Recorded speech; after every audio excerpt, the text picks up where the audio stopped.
This is Dimensions of the Supernatural. I am Maureen Grudzinski, otherwise known as Lil Witchy. And this is my great co-host, Anthony Simonelli, otherwise known as... Forget about it. How you doing? How you doing tonight?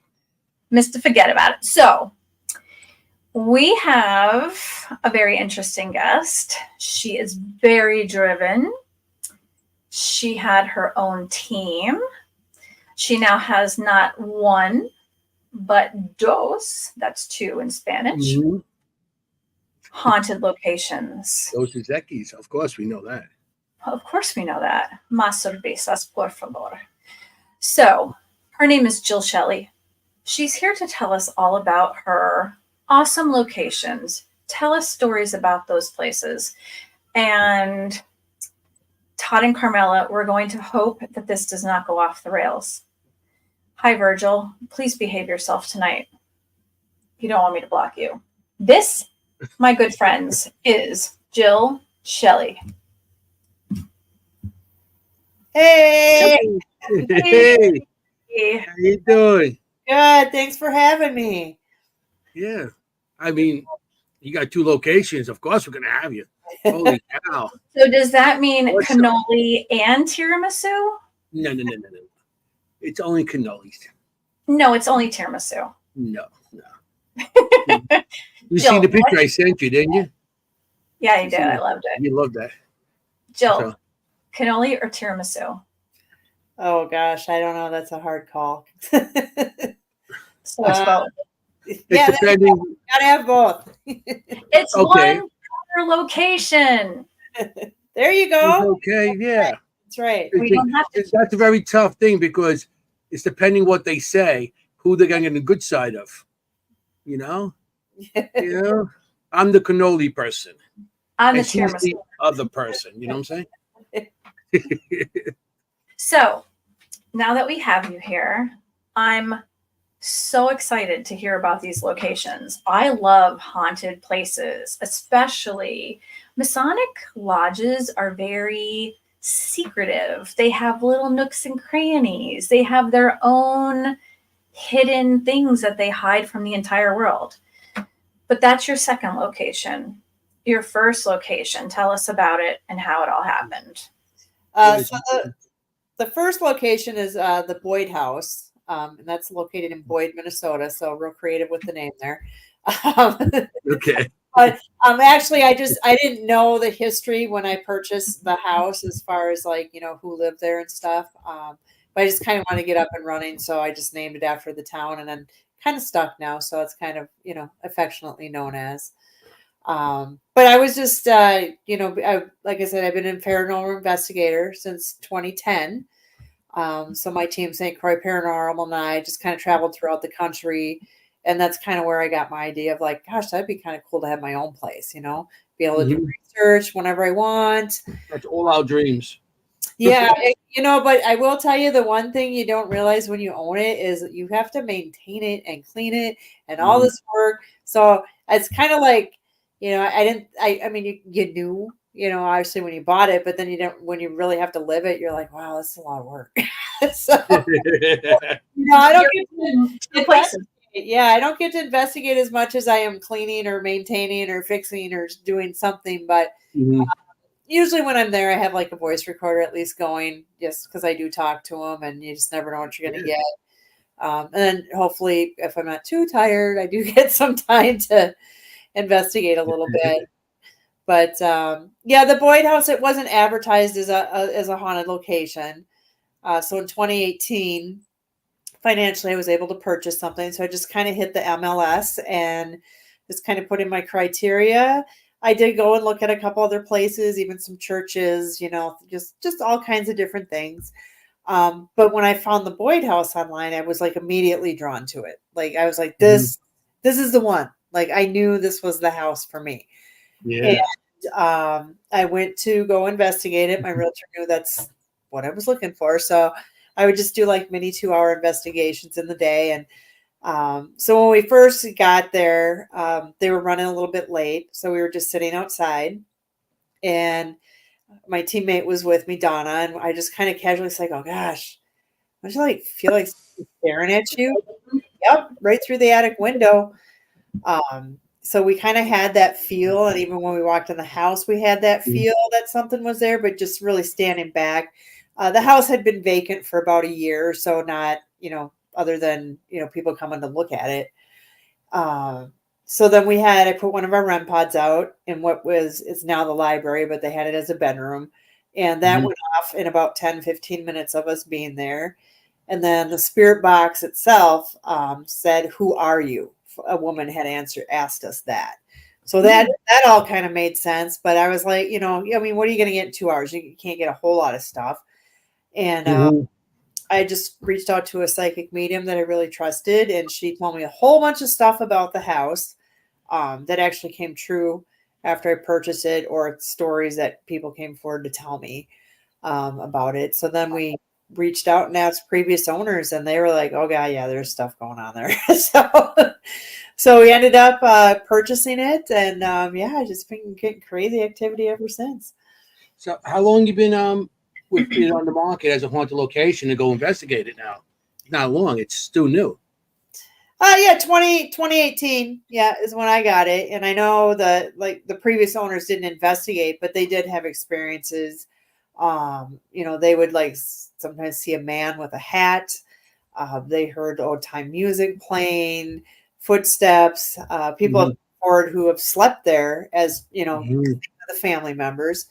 And they said, things would touch me in the middle of the night, or sometimes my blanket would get tugged. So just a lot of different stuff. So what we've had since we've been open in 2018, it was a little slow start, but I would probably say we've had maybe 200-300 teams in since we've been open. So we've had quite a few people in with some really good results.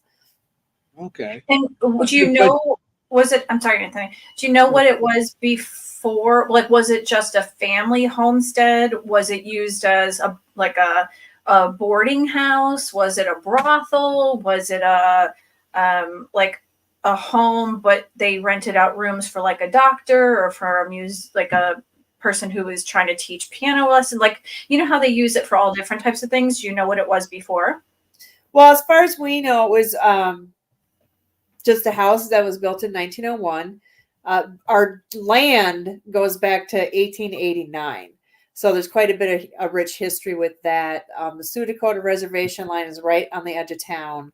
Okay. The house is on the edge of town. So, there could be a lot of correlations with that kind of stuff. We on the deed, we've had families that kind of moved in and out, nothing, whatever. But the main family in 1912 was Fred and Minnie Eckhart. And they moved into town with their children. And they actually owned one of the fancier grocery stores in town. So they sold more high-end type quality merchandise, food. He was also the justice of the peace. He was on the school board, the fire department. So very, very well respected man. They built one of the churches in town as well. So very well respected. So they both passed in the home. And Minnie's funeral was actually held in the parlor for 3 days. So they had her there for 3 days. 2 of her children passed away in the home. One was an infant, and then one was about 2 years old. He choked to death. We've had that death. And then in the 70s, we had another lady die just in probably stroke, heart attack. So nothing as far tragic other than the little boy. But for some reason, we seem to have a lot of other spirits that are there. And I don't know why. They've never really told me where they came from. Their names sometimes are consistent, but I don't find any information on them. So we're still kind of learning all that information. A lot of people say that there might be a portal that's been made at the house. I don't think it had it at the house, but I think by doing everything that we do there, I think it has created something, because I did have Fred, which we know is still at the house, kind of basically said, well, yeah, there is a portal here, but it gives me something to do. I help save them, is what he's told us. So an egregore or tulpa created because of the energy and a thought Yeah, I just think maybe there's just so much, kind of draws the energy in. Spirits are attracted to the energy, and we just do a lot of the same thing. I mean, I've been at other locations when I'm like, well, did you live here? And they're like, no, I'm just passing by. So I kind of feel like they're kind of doing, like they're just going through the motions, and I just happen to be there at the time. We've, done other research too. They just kind of say some of them, they can come, they can go. There's no rhyme or reason to it. I actually had one explained to us recently at a school. I'm like, why do you come here? He's like, well, we're supposed to come here. We all know to come here. He goes, it's like a train station. He's like, we get on, we get off. So that's what they told us. So it wouldn't surprise me if you're getting other spirits that that are just going through the motions, oh yeah, they're doing stuff. I'm going to just pass on, see what's going on.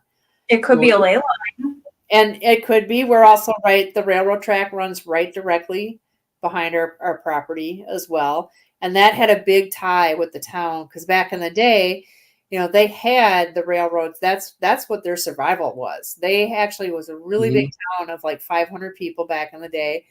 They had, like a brewery, or not a brewery, a creamery.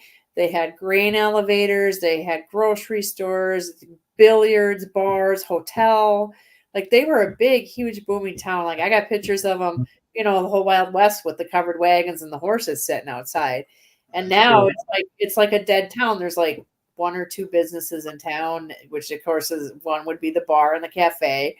And then that's pretty much it, and they're down to about 175 people in that town. So it's small. Like you drive through a bunch of cornfields and then there you are, and that's town. It's like, and then you can just keep on going. So that must be a great investigation to go there. I would love to do that, something like that. That sounds like, yeah. And you had, like you said, about 300 investigators, teams and stuff, but still not beat to death on investigations. Like a lot of the places that you go to now, it's like every single day, weekend, everybody's there. So it's not over investigated. So that's just sometimes the spirits still they still will communicate with you to a point. Like if the place beat to death, they'll sometimes they just say, okay, we had enough, and they won't come out or whatever. So the location is pretty cool.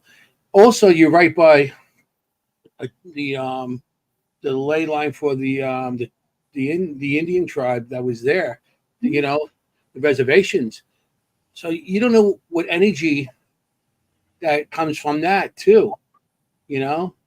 Right. There could have been a huge massacre there. Yeah, your property could have been some kind of battle between the certain tribes and anything. It could have been.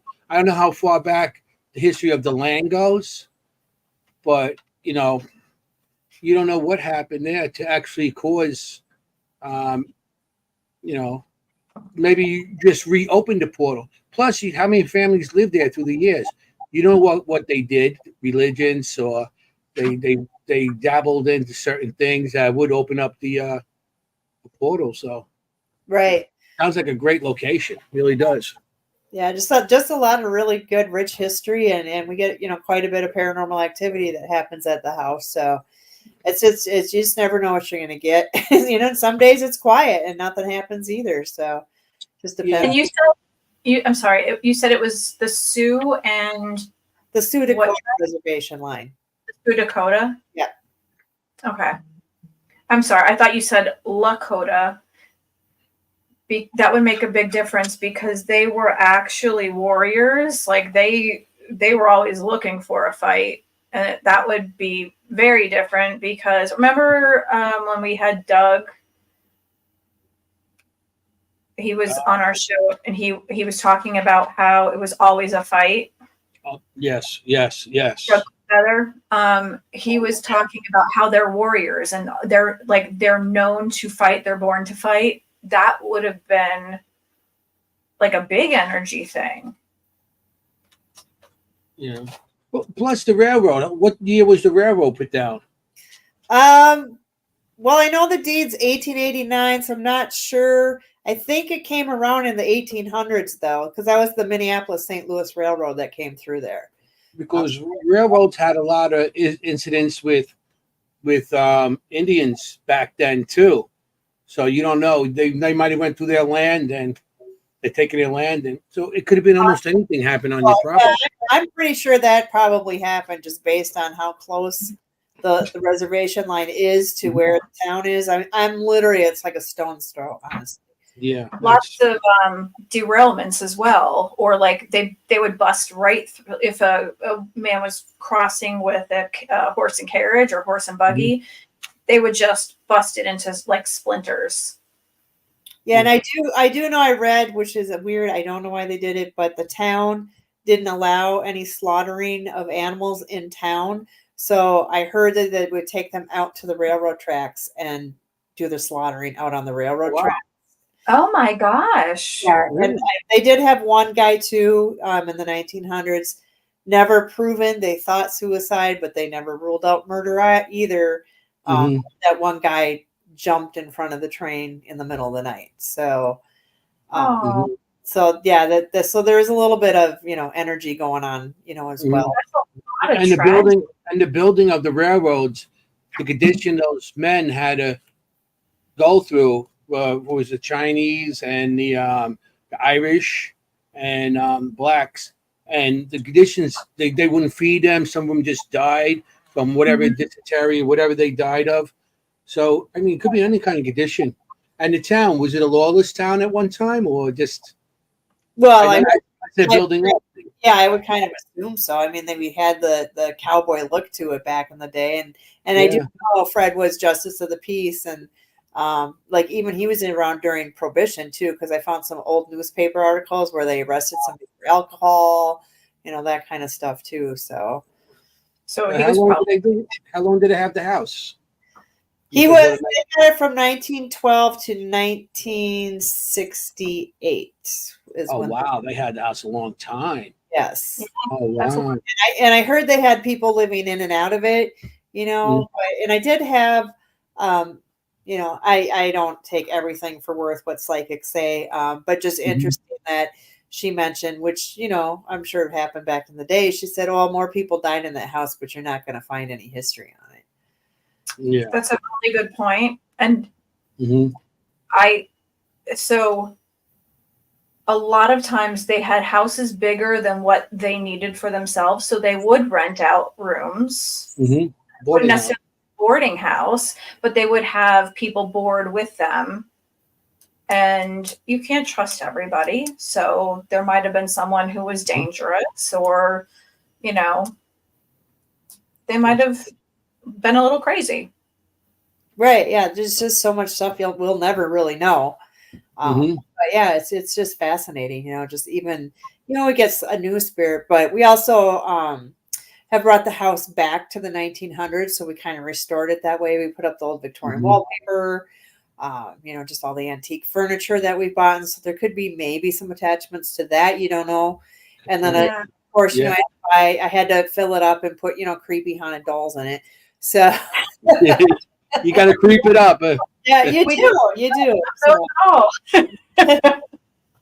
Yeah, but it's wow. The house sounds so interesting. I've seen pictures of it on online, and that house looks to me. I would like. That's a house of my dreams. I would love to have a house like that. Oh yeah, cool. Yeah. It's got still a lot of the natural woodwork there, and so we just kind of left things as it was. So and then. Sprucing it up to the 1800s, that kind of helps, putting all that Victorian carpet, we put that down, the wallpaper and stuff. Because I tell you, my favorite room is the master bedroom, just because I knew what the house looked like when I bought it. Like that bedroom was purple. And it's like purple.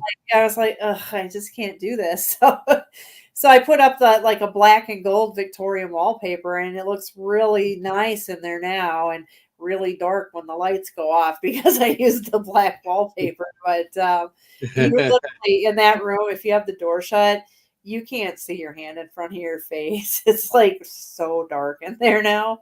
That much spookier.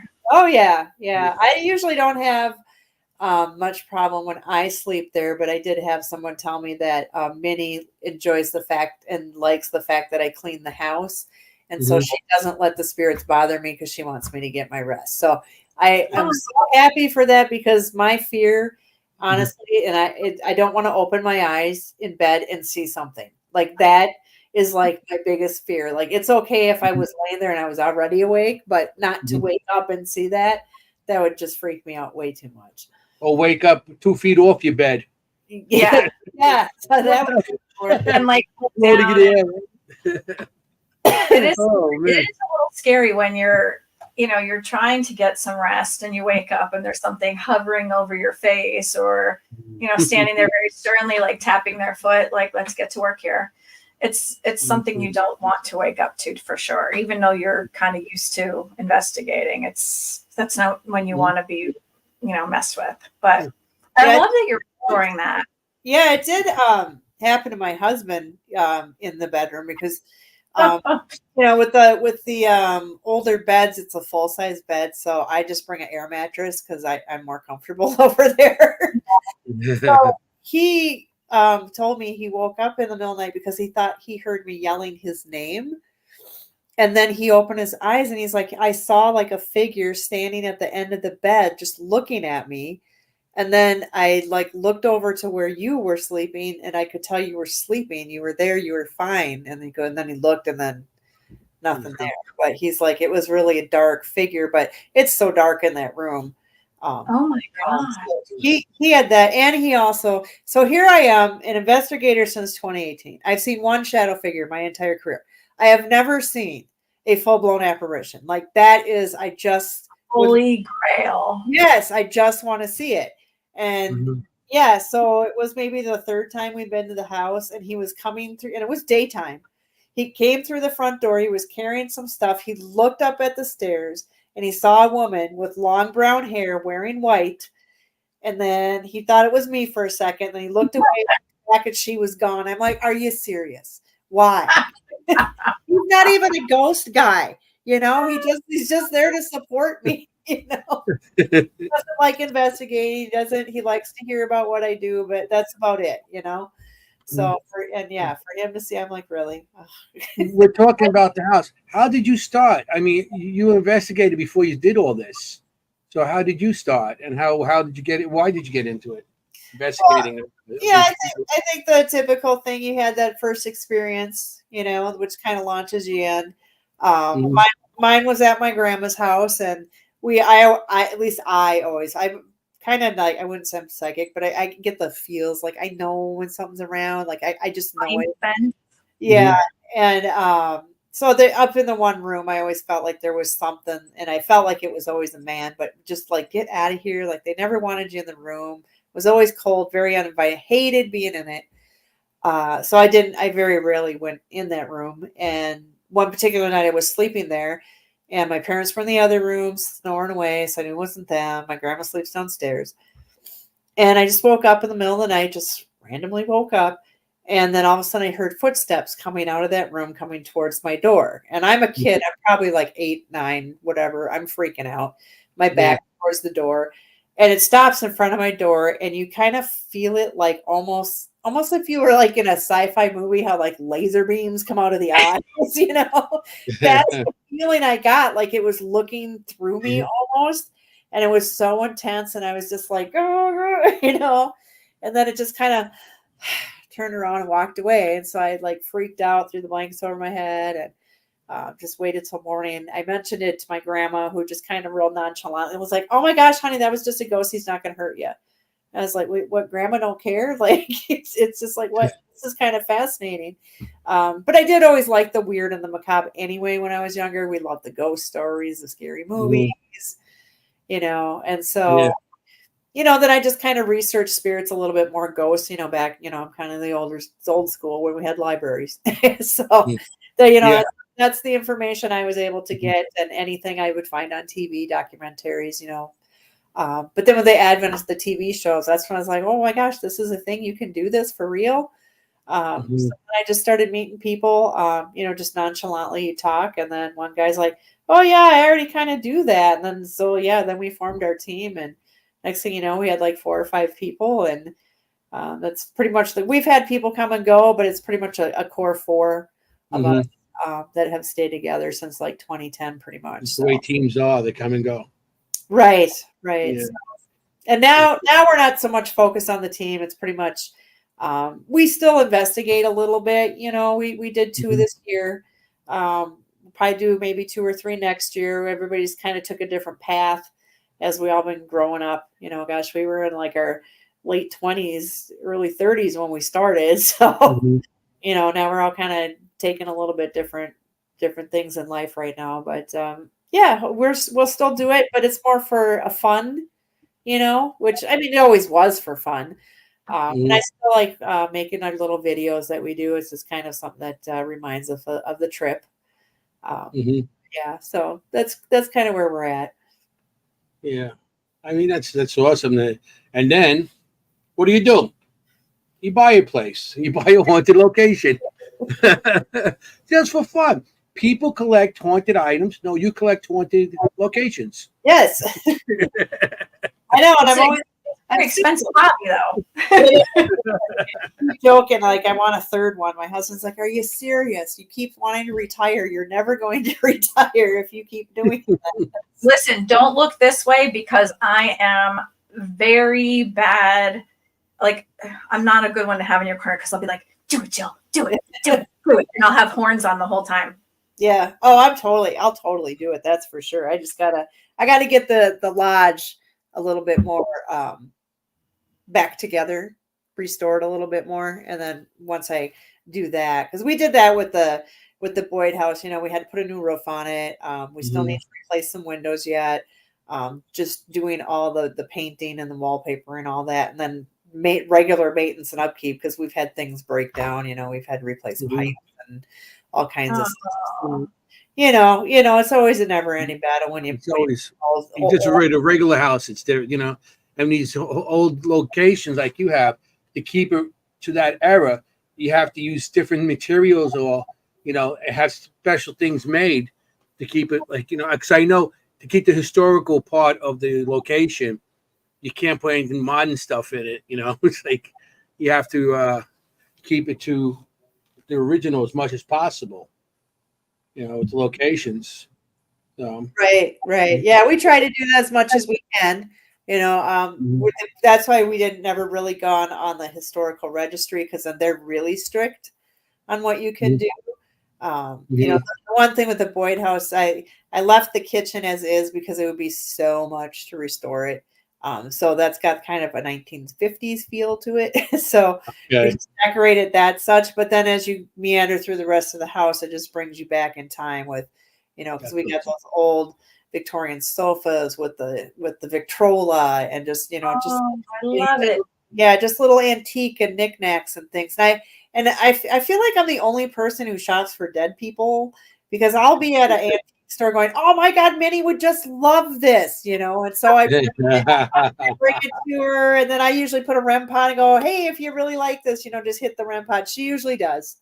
That's so fun. You're like a personal shopper for the dead. Oh, I know. It's just crazy. I think I love it.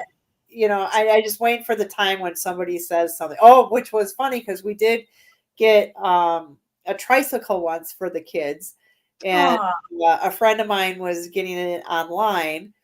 And they just said, "Well, I hope the next little boy's gonna really enjoy it." She's like, "Oh yeah, he's real special." It's like very special. Well, so we didn't want to tell him it was, for a dead kid. But yes. So special, he doesn't even have a heartbeat. That's right. Or a meat suit. Let's see. The biggest challenge in running a location is probably, a lot of the maintenance and the upkeep. But I think a lot of times you just sometimes dealing with things that people do at the house that they shouldn't be, vandalism, stealing, things like that. That's a real big challenge. So, you would think people wouldn't do that. We used to, I don't like when I go to places when they have security cameras, you just deal with it, though. I'm used to just pretending they're not even there. And I didn't want to have to do that to the Boyd house, but we did have some problems. So since the cameras have been installed, we haven't had any issues. that really stinks. I mean, I could see if Yeah. it was still kind of run down and they weren't sure that it was open. Those, kids can be kids, but it's open, it's fixed up, you put work into it. That's a totally different story. And now it's owned, there's no for sale sign or, pending or whatever. That's just, it's wrong. It's so wrong. Yeah. No, I mean, we've played with them. I just, in my personal opinion, I feel like even just nobody can really hold still. You say you can hold still, but you really physically, you can't do it. So I kind of feel, even though you don't feel like you're moving, I think sometimes you're making subconscious movements and vibrations and stuff. And I'm not knocking anybody who thinks that, that uses it and that it works for them. For me, that's my personal experience and take on it. So, but we have played with them because I thought it was kind of fun. Yeah, sometimes I think that is cool. Every time, like, once in a while. Yeah. Yeah, Maureen. I think everybody has their own opinion. I don't think that anybody's going to be, terminated for it. You're here to speak your piece. We've had other guests that have gone way overboard with what their opinion is. So whatever you think, you can voice here. So do you want to move on to the next one, Anthony? Do you want to move on to the next place? Well, yeah, sure. Get the dead ball. So tell us about the other location, your Masonic I don't know, do they call it a Masonic temple or lodge? I think it's either way, because I have had the spirits refer to as temple. I tried to say lodge, and then my husband always says temple, and I finally got myself to say lodge, so that's what I'm sticking with. Okay. But yeah, yeah. So you get to the Boyd House, you get everything like up and running the way you want it. So like, what the heck? Let's try something else. So I did always want to try a bigger location, and then so I was financially able to do that as well in 2023. So I just bought it in September of 23. So just haven't really had a lot of experiences there. I mean, we've had experiences there, but I haven't been able to do it as much as I wanted to. So I just kind of started, back on the old MLS, and this one popped up, and I just saw it, and I said, "Oh my gosh, I got to have this building." So that one's in Illinois, a little bit farther.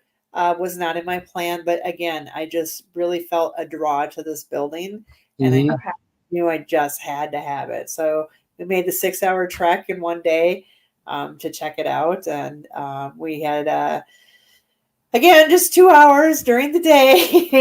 None of the equipment went off. I couldn't really hear much on the spirit box. They seemed a little bit more talky when my husband came in with the spirit box because he's a man. And is he a Mason? No, he's not. I think they just prefer the man figure there. And yeah, I got home and I actually had like 3 or 4 EVPs. Which strangely one was a child. And I was like, that's weird. Why is there kids at a lodge? Like, that doesn't make any sense. I have no, now I got to research the land.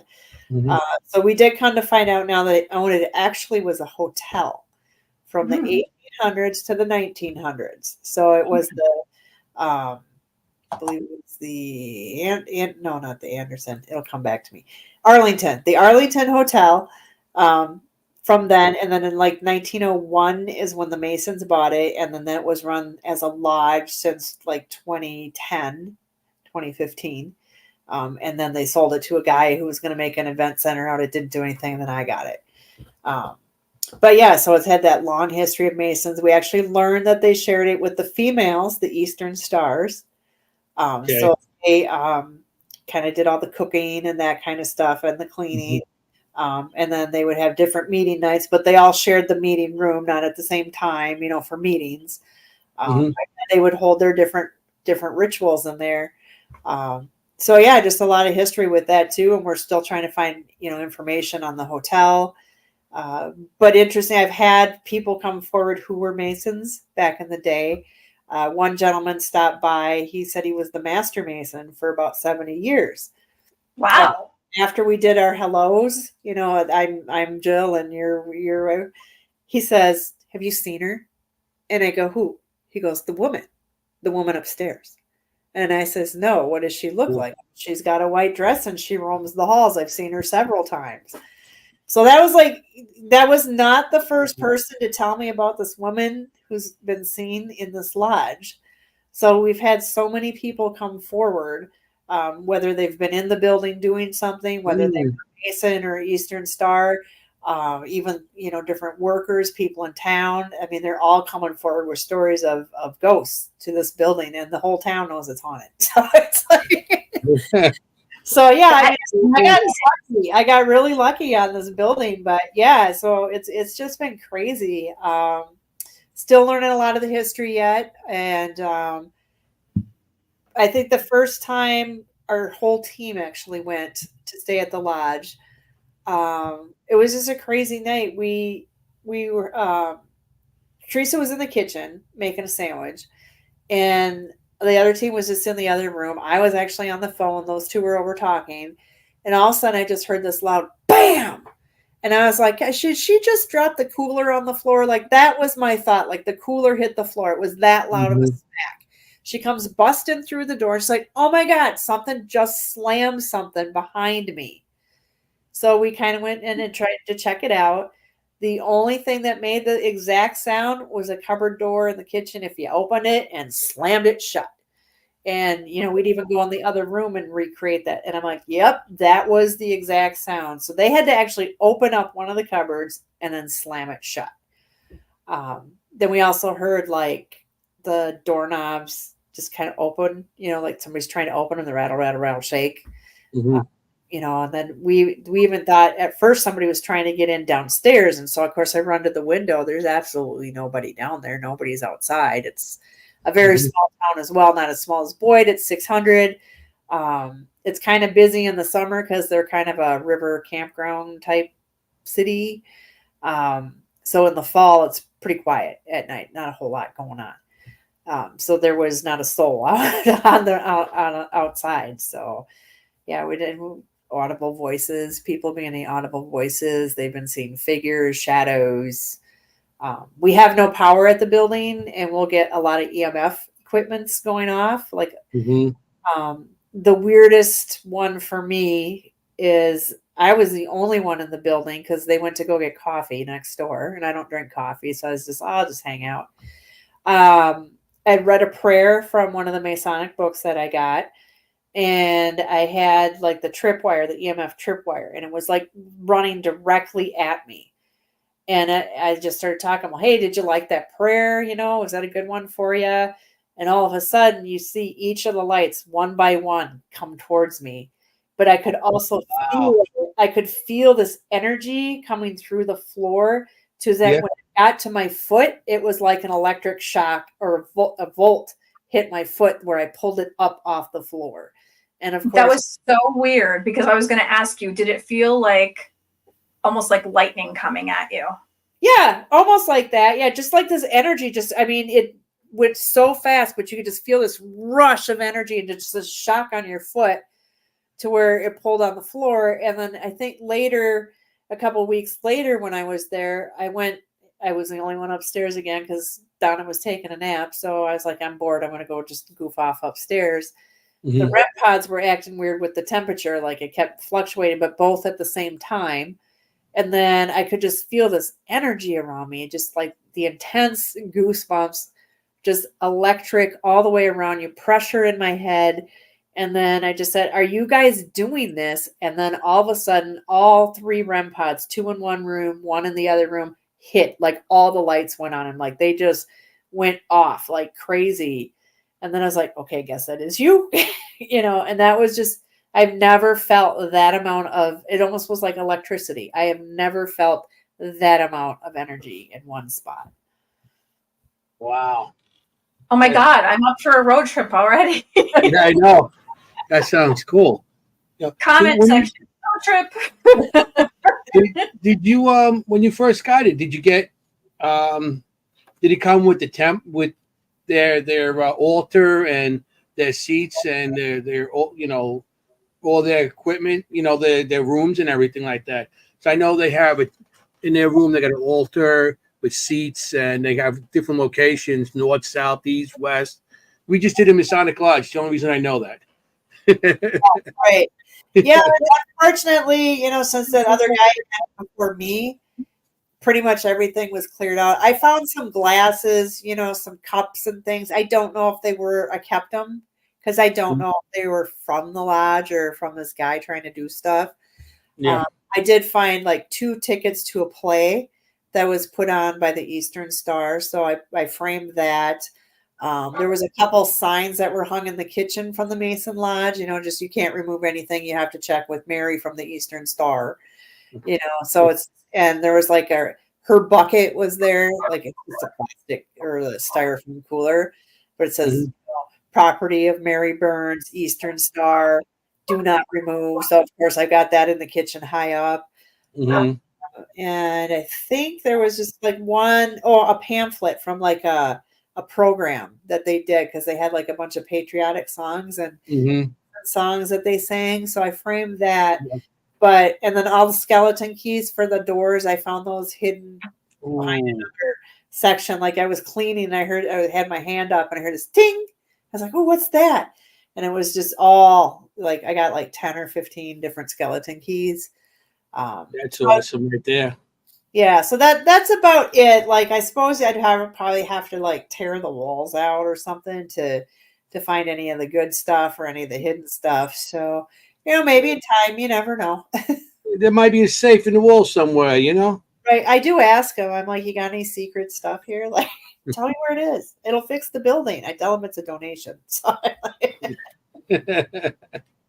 yeah. I mean, the Eastern Stars, we respond to you faster than one of the Masons. Yeah, that's true.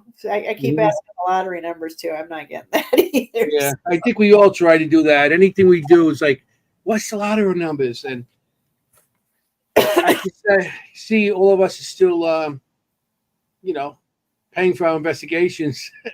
Yep. None of us are rich. No. Yeah. So what was the little boy's EVP? Do you remember what came up or?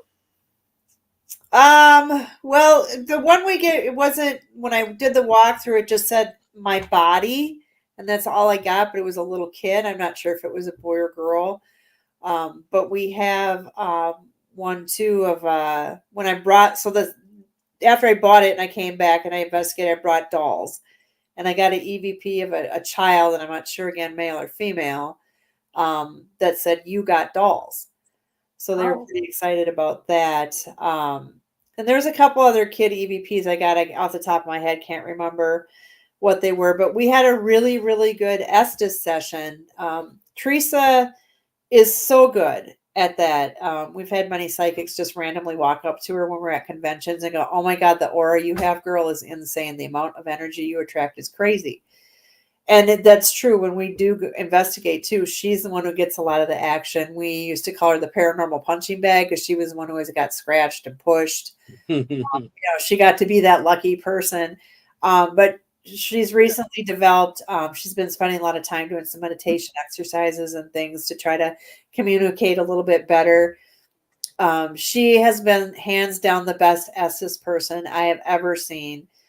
She literally will have sometimes we've had an hour and a half conversation as I'm talking to you. It's not just one words here or there. We are like completely conversing with another entity. And, she's even has gone as far as like, we just recently did one. And, of course she's blindfolded, got her headphones on. My camera battery died and the owner was with us. Because he just wanted to spend a little time with us. I said, I whispered too. I said, I got to go get a new battery. As I get up and leave the room, Teresa says, where are you going? And I said, I got to go get something. I'll be right back. And then when I come back, she's like, I saw you walking, lady. So so she knows nothing of what goes on, but what she says is just incredible. Like she'll just call us out. And I yawned once and she's like, no yawning. It's too early. Just like how you even know that. So we did a really good everything. Right. Yeah. It's just insane. But we did get a little boy come through. His name was Cody, with 2 E's. He spelled it for us. Very specific about it. But he is 6 years old, and then his friend died there as well. But he didn't say necessarily how it, we would perceive as a fever. We said, he goes, he's hot. He's really hot, like fire. And he has sores. That's why he died. So that's how, of course, a 6-year-old would explain, sores and hot like fire. Mm-hmm. So those guys tend to hang out. And then on another session at a different couple weeks later, we were having a good Estes session, and I said, "Hey, do you know Cody?" And he's like, "Yeah, he's a sporty little short fellow." He goes, "He's here, but not right now." So it was just kind of interesting that they would, they knew, and they said some stuff about it. So we've talked to this was a creepy one, because usually when we're doing the Estes, I'm just there, and it's dark, and it's just me. I feel like I'm alone. And the little girl come through. She was like telling us she wanted a Barbie and a soft teddy bear. And I was like, "Okay, well, what's your name?" And she goes, "Annabelle." And I'm like, "Oh, why of all names does it have to be Annabelle?" But yeah, we did bring her a doll and a bear. So hopefully we didn't get any interaction with that, but hopefully she enjoyed that. So what's your response to people who say that once a spirit either crosses over, jumps to a different dimension, whatever the dying process is, that they don't have emotions, they don't have a personality, whatever the case may be? What is your answer to that? Oh, no. I totally, well, and from my research too, because I asked them, like, do you feel pain? No. Do you feel happy, sad? Yes. They can see you, they can see colors. So they're no different than you and I. They're just in a different form. So, they're still going to get mad. That's where I think a lot of the scratches come in. It's not evil demons, I mean, sure, they're out there, but that's really rare. Usually that's like, maybe you pissed off the guy, like you were just yelling at the guy. So now he's just like, get out of here, and that's what you get. So, you can irritate him. You can make them mad. You can make them sad. I mean, I feel like, I bring presents for ghosts and they like that. You yell at them, they're not really happy about it. So, I think, yeah, for sure. I know that they feel and they can see. I've asked even if they could feel hot and cold, and they're like, yeah, I can. And I've even had one say, I'm cold. So just different feels and stuff. So yeah, they can feel love. I've asked that. They're like, yes, I can feel love. So they meet other people too, because I remember one time on a spirit box, like I heard them conversing, like two conversing with each other. And I'm like, because one said, she said, my name is, I can't remember now, but she's like, Brandy. And he's like, oh, pleased to meet you. So I was like, wait a minute. Do they like just meet here? So I started asking that question. A lot of them are like, yeah, you do meet new people. So it was like, that was just kind of a weird coincident finding that you learn, whether it's true or not. I think all of everything we do is just kind of speculation, trial, error, guesses. But I feel like definitely that there is, spirits, there is ghosts. I don't think we have a rhyme or reason of what they do, why they're here, why they're not, why they come, why they go. I think we can speculate all we want. I don't think we're going to know until we're in that situation. But until then, I'm going to enjoy my communication with them and just kind of learning more about them. I tend to focus more on the spirit's life than in death, because nobody talks about how you died or what happened. So I spent a lot of my time focusing on, like, what was your favorite thing to do? What was your favorite meal? What was your favorite memory? Yeah. These are the questions that I ask. And then it's like, what can I do for you? Like, can I bring you something? What would make you happy? And so then that's how they end up with all these gifts. So it's like, yeah. I mean, when you go to locations and stuff, when people feel that they don't have feelings or whatever, to me, it's, you come with a trigger object. They're happy. The trigger objects. Like you said, if you go to a location, they don't want you there no more. Goodbye. They might knock something over. So yeah, I have a feel. They do have some sort of feelings. still remember they were human also. You know, and Right. if you're nasty in life, you're gonna be nasty as a ghost. Right. Yeah. Or maybe you're stuck here on Earth, like earthbound, you didn't cross or whatever. I don't know. You're ornery because you've been stuck here with the same people, and people are, I'm just going to say, assholes. They're assholes. They're stuck here with the assholes on the planet, and they just don't want to be here anymore. They want to be with their families or whomever, or however, I don't know, wherever they're supposed to be. Right. Well, with the lodges, that it's in a town, or is it? It's on the outskirts again. No, it's in a real small town of like 600, so it's right off the river. There's not a lot of businesses going on in town as well.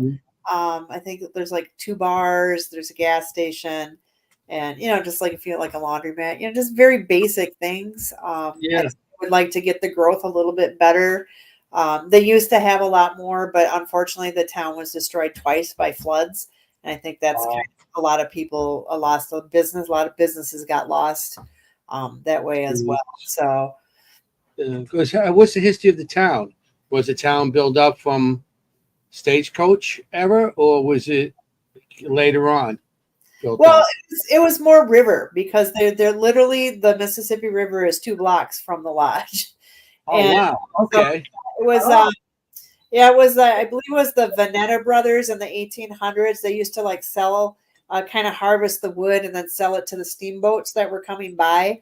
And then they kind of created a little bit of a town. And then Robert Keseberg came in the 1800 or 1900s, I think. If anyone's listening from Keseberg, I don't know all the history. But anyway, Robert Keseberg came. He bought the town from the Veneta brothers, and he started the town of Keseberg.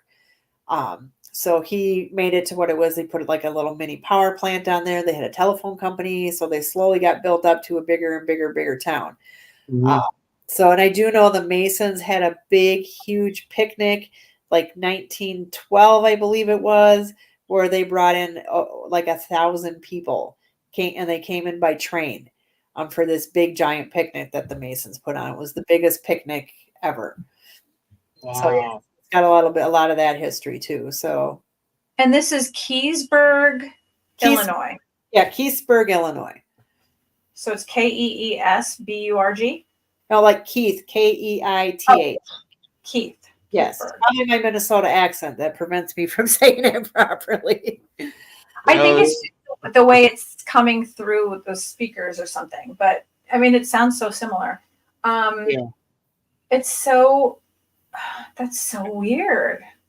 I think it's that they're pissed because there's only 2 bars. All these small towns, all they got is bars. It's like there's nobody. Everybody's leaving, but the bar stays. That's right. Well, there's the polka song, "In Heaven There Is No Beer." Right. Yes. And we got to drink it here. Right.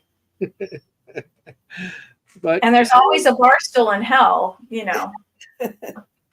But it's just like you're near the Mississippi River. That's going to bring energy there. Just the river itself, from the flowing of the water. Yeah. And everything else that happened there, and building of the town. That sounds another place. You're going to have to make me come from New York all the way over there, huh? Listen, those 2 accents cancel each other out. What accents? We don't got accents. You got the accent. I don't have an accent at all. I'm from New York. We don't got accents. Everybody else does.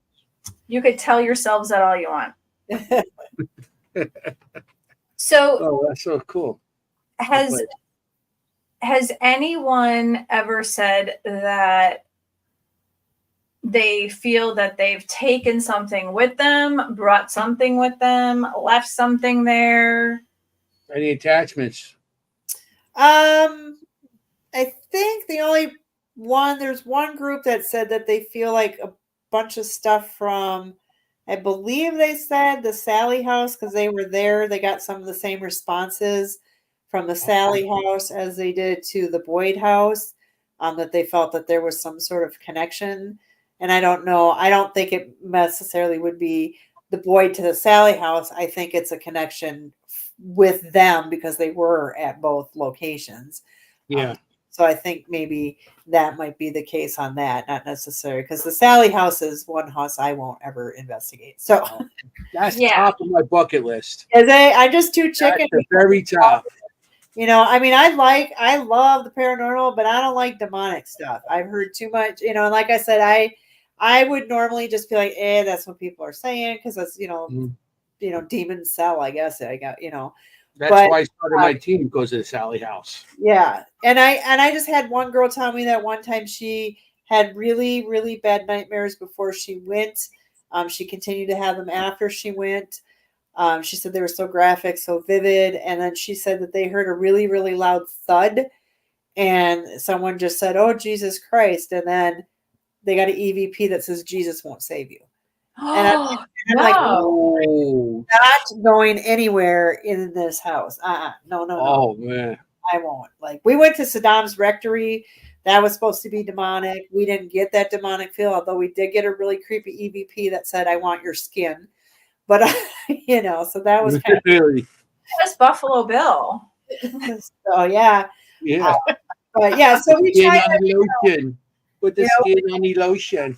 No. Yeah, we don't, we love the spirits and the paranormal, but when we started talking demonic stuff, I just do not want to do it. I don't want to risk anything. I wouldn't say a possession, but I don't want an attachment. I don't want bad stuff. I don't want bad. I just, I like my life. So I think tamper with it. Attachments can happen to anyone, even if you're like totally clean.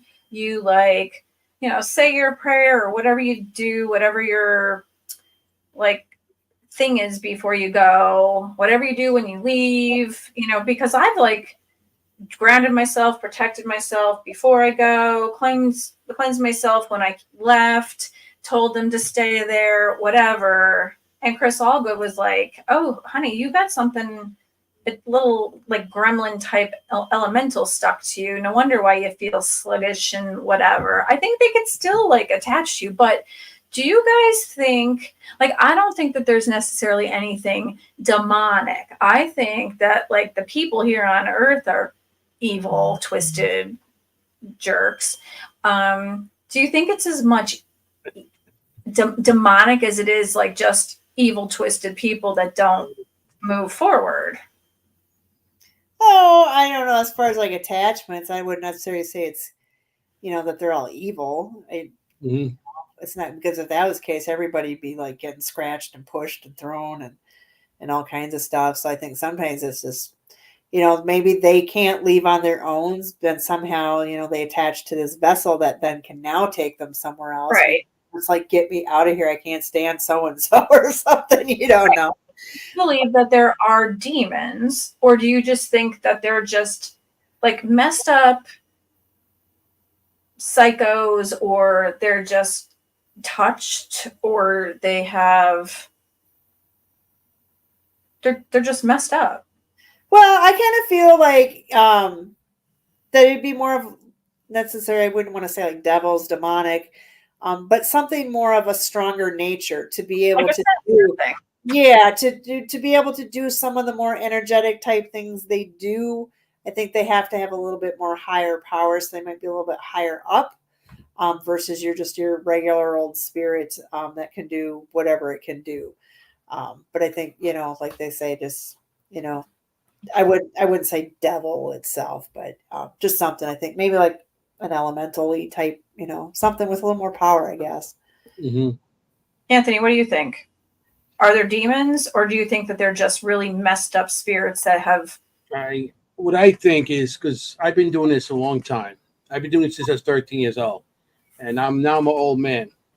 So, and I really don't believe much with the demons. What I think is a lot. There could be a negative, very bad negative energy out there that wants you to believe it's some sort of demonic, or just to scare you even more. But all the years I've been doing it, I don't think I ever came across any kind of demonic or devil or demons, doing my investigation. But I've come across a couple of negative entities that, threw things at me. And I've been scratched, punched, pushed, almost pushed downstairs a couple of times. I was at one location, almost trying to push me over a balcony.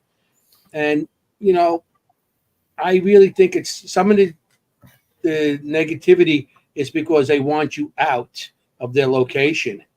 Yeah. And they feel that by acting that way, it's going to scare you so you don't come back or just get you out of there faster.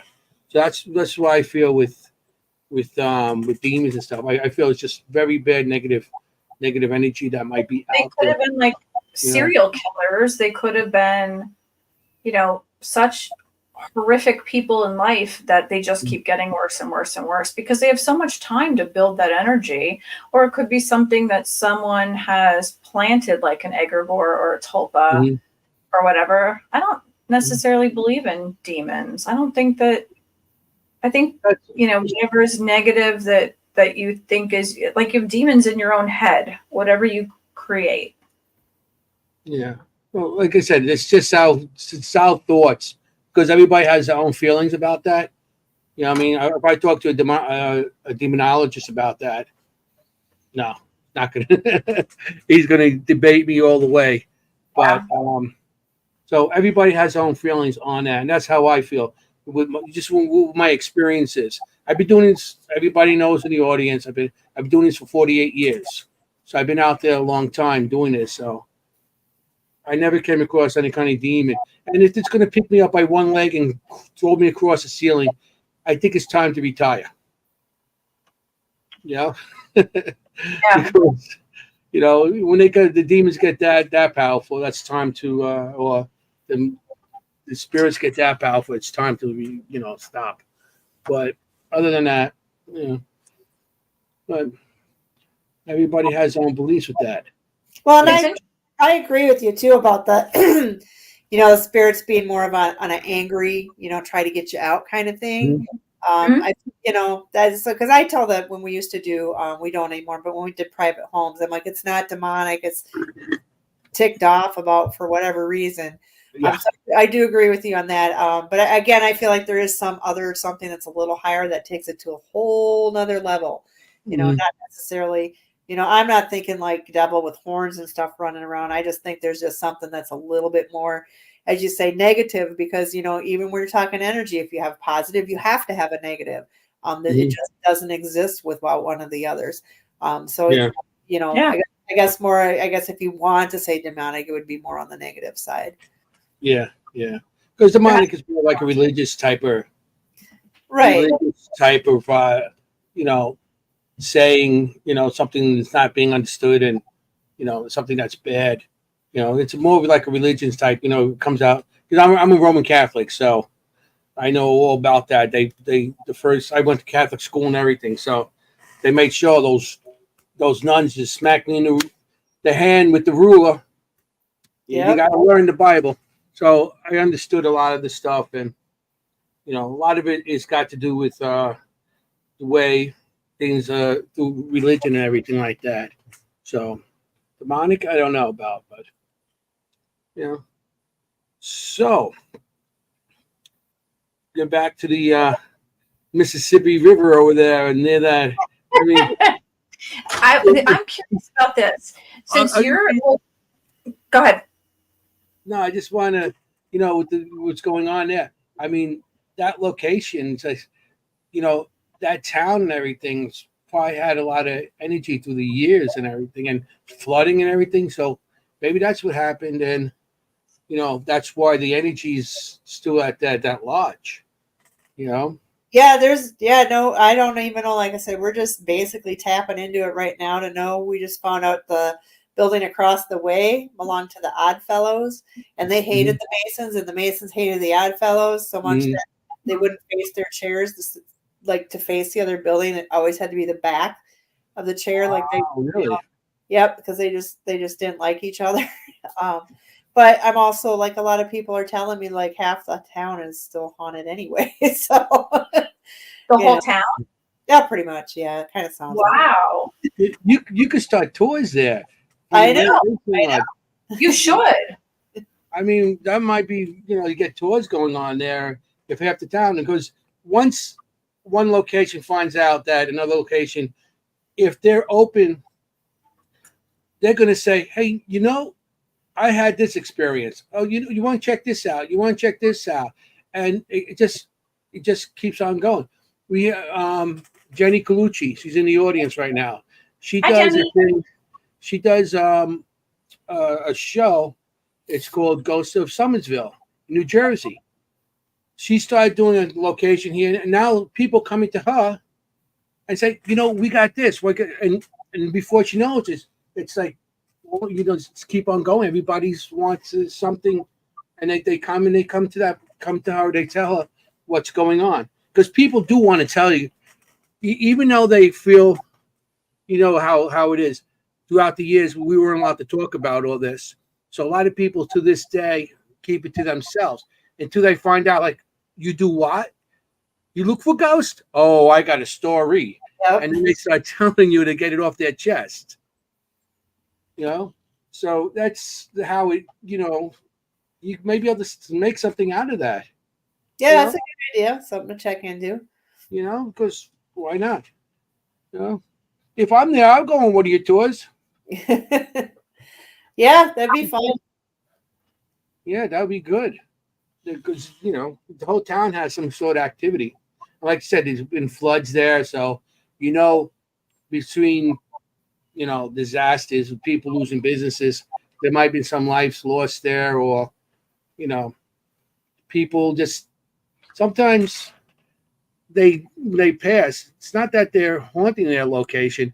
They just don't want to leave. Like, they're there their whole life. They're not leaving. So, they're just staying there. That's all they know. Right. Heaven, hell, wherever they might be going, but they want to stay. So, yeah, that's how I kind of feel like with Fred and Minnie Eckhart for the Boyd House, because like I said, they were so involved into the community, and that was just a huge part of their life. Like, I feel that's why they haven't moved on. Maybe there's another reason that they kind of stayed as well, but I just kind of feel that they seem like they're content and that they're happy with where they're at. So, well, the Boyd House, that they were there their whole life. So yeah, they would be a big presence, I would assume, there. Right. For sure.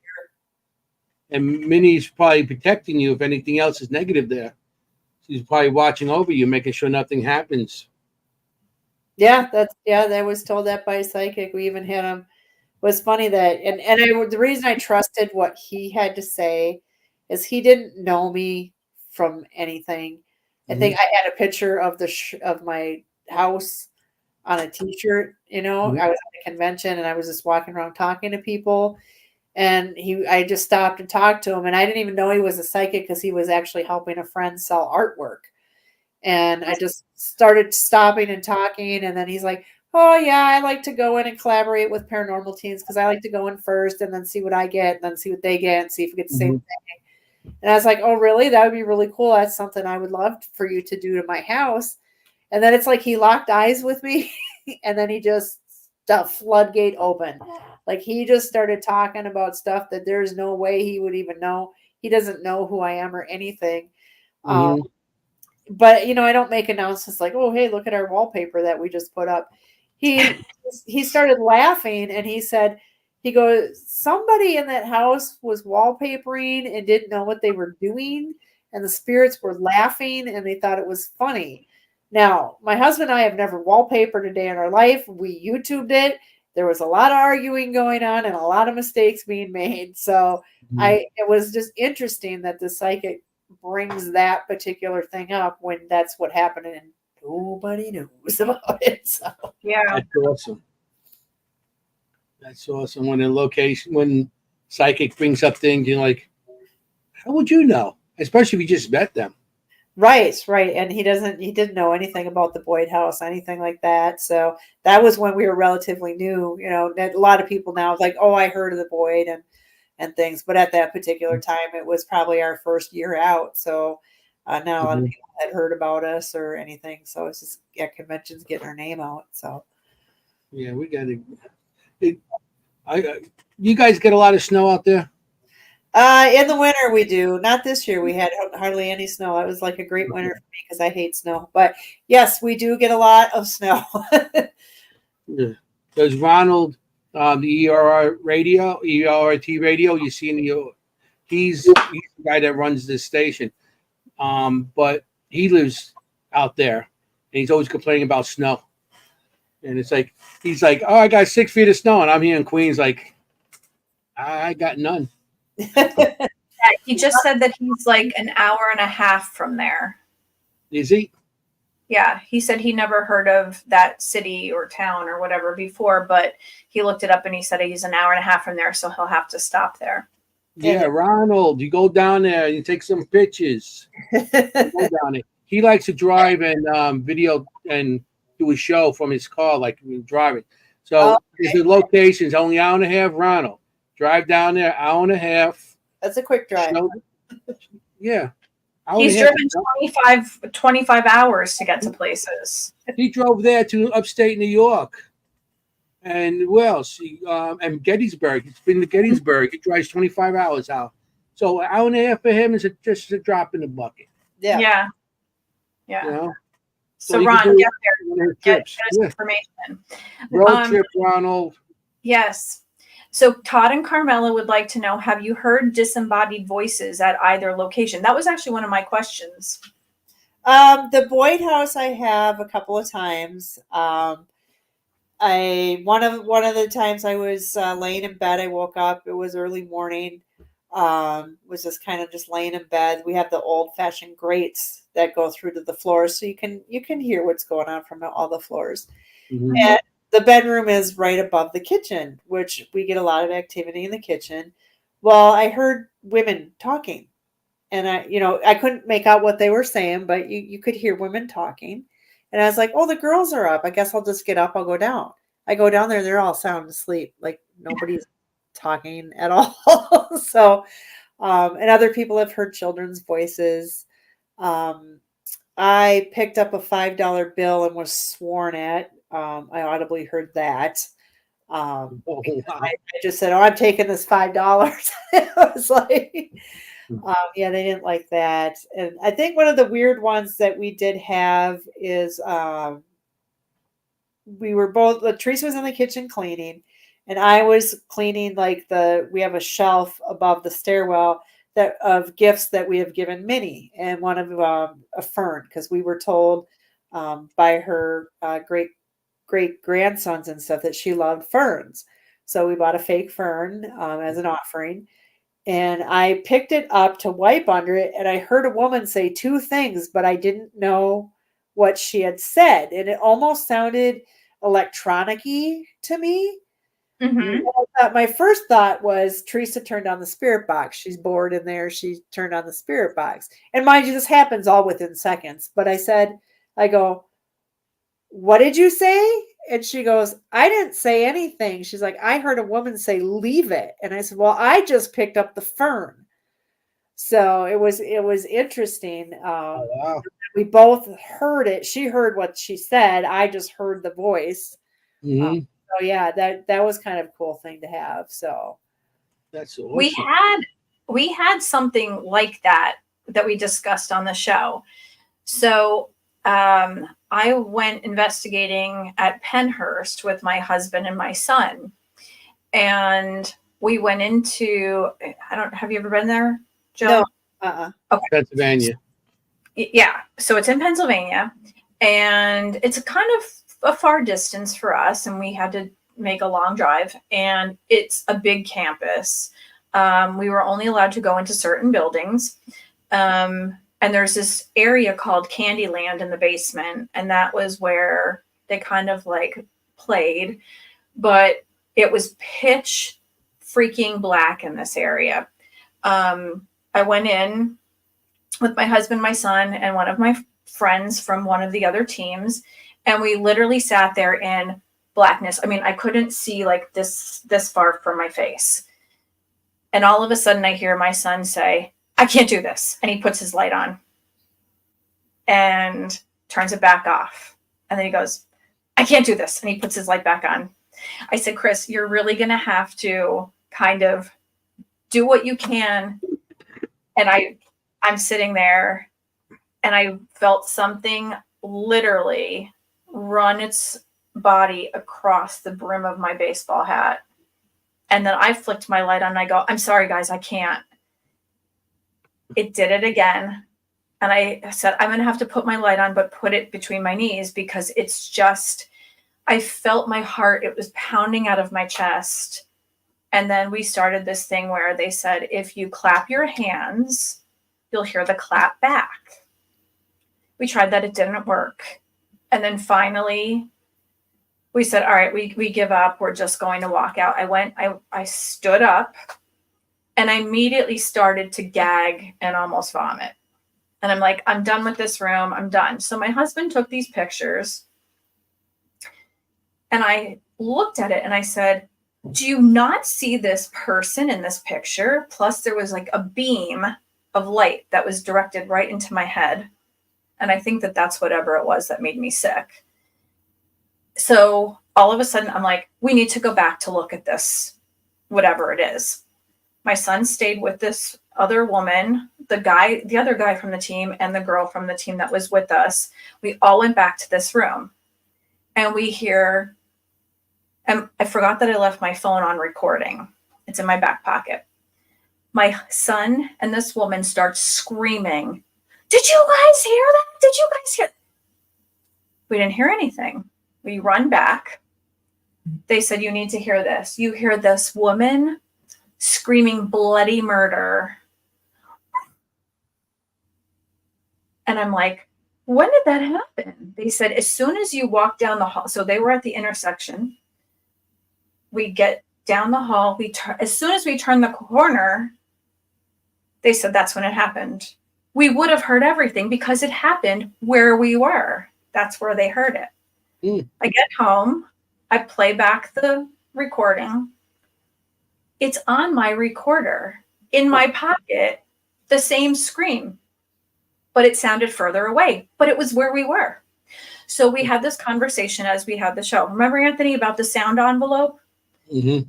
So what can happen is you may have heard it like a robotic noise, but your partner may have heard it as leave it.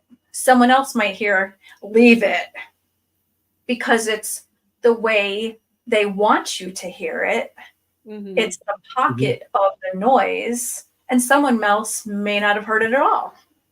We didn't hear it. My recorder heard it, and it sounded slightly different on my recording than it sounded with them. Mm-hmm. They couldn't believe we didn't hear it.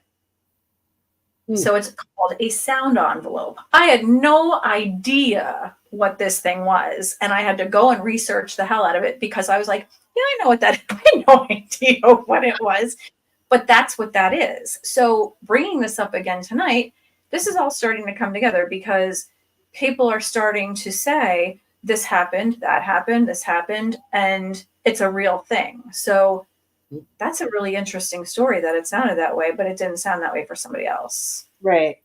And then we get that too, because a lot of times I always feel like I'm making noise or something because they're like, did you hear that? And I'm like, no, I didn't hear nothing. So it's like, but I always feel like when they do it, I feel like I've just done something, like I've moved or I was looking at something or like not. So, I don't know, maybe I'm just completely oblivious to what's going on around me. So no, it's not you at all. We thought we were crazy or that we were like in a time warp or a dimension hop or something else.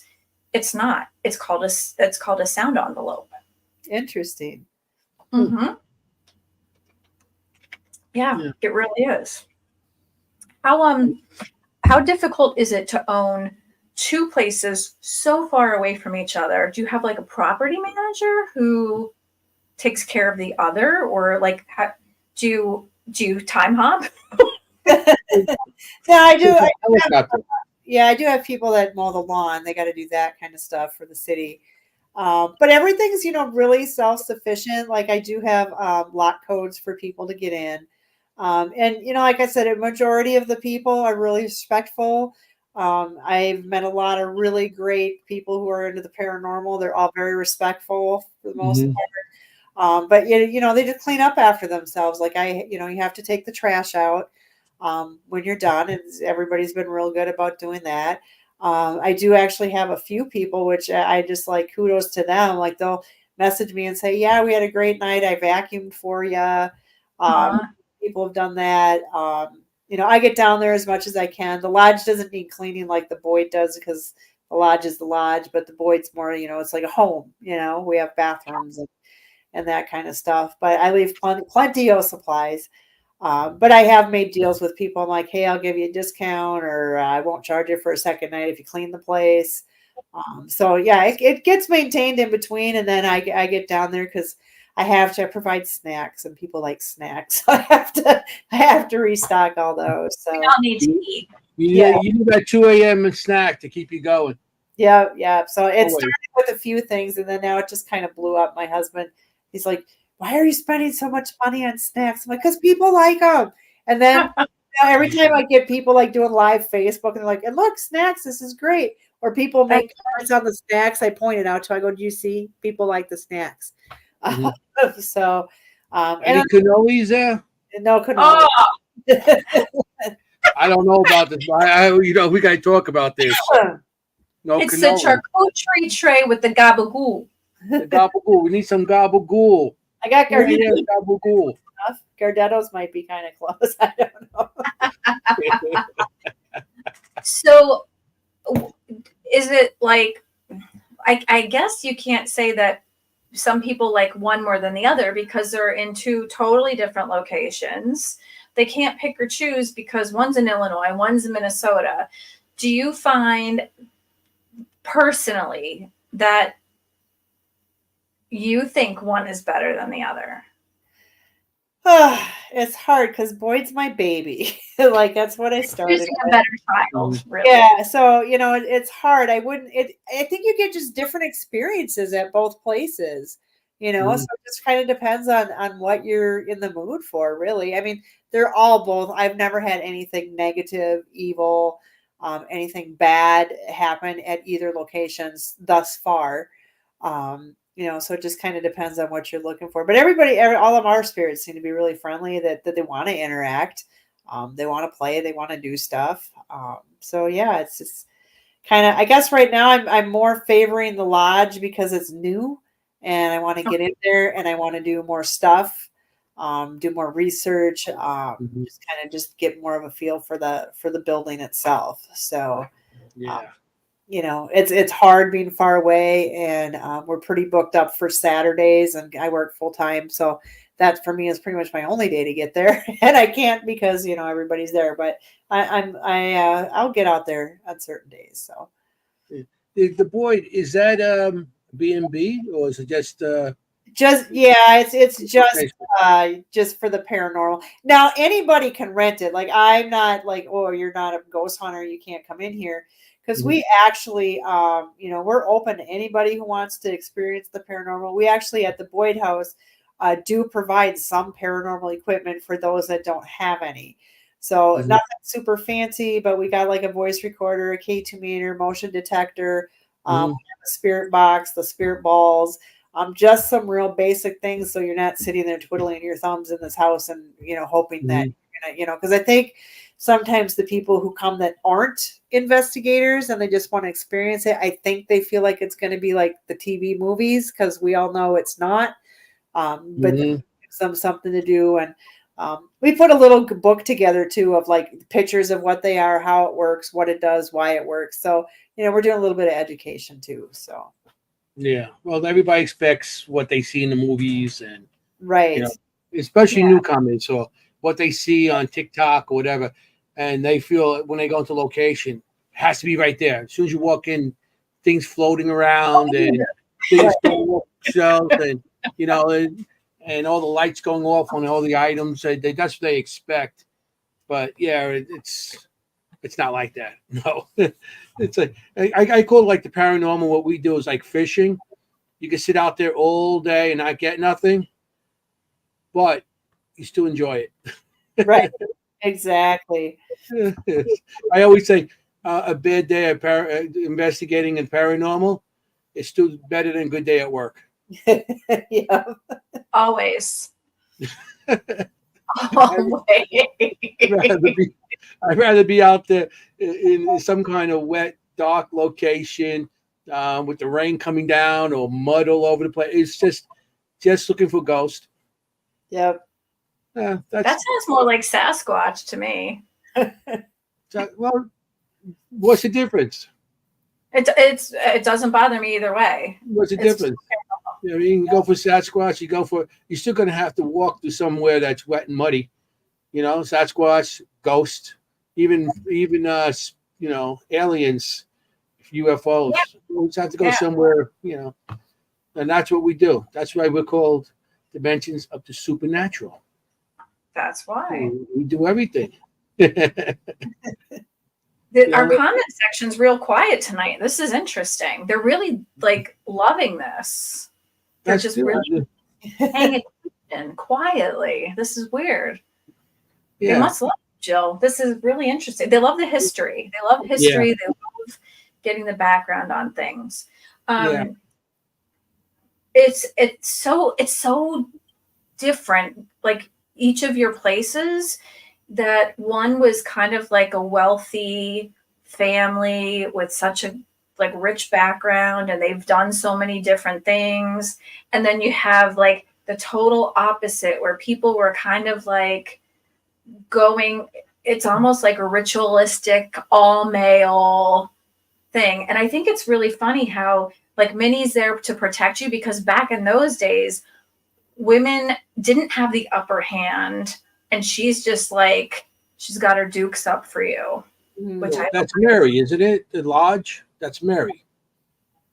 Yeah, there's a Mary at the lodge. I don't know if her spirit's there, but she was part of the lodge and stuff too. We did get our first time being there, doing an Estes session up there. We had and I think I didn't know it was a hotel yet at the time, but we did have a lot of males come through giving us their names, like Jerry, Henry, just a couple different ones. But then, first they started off well, who are you? What are you doing here?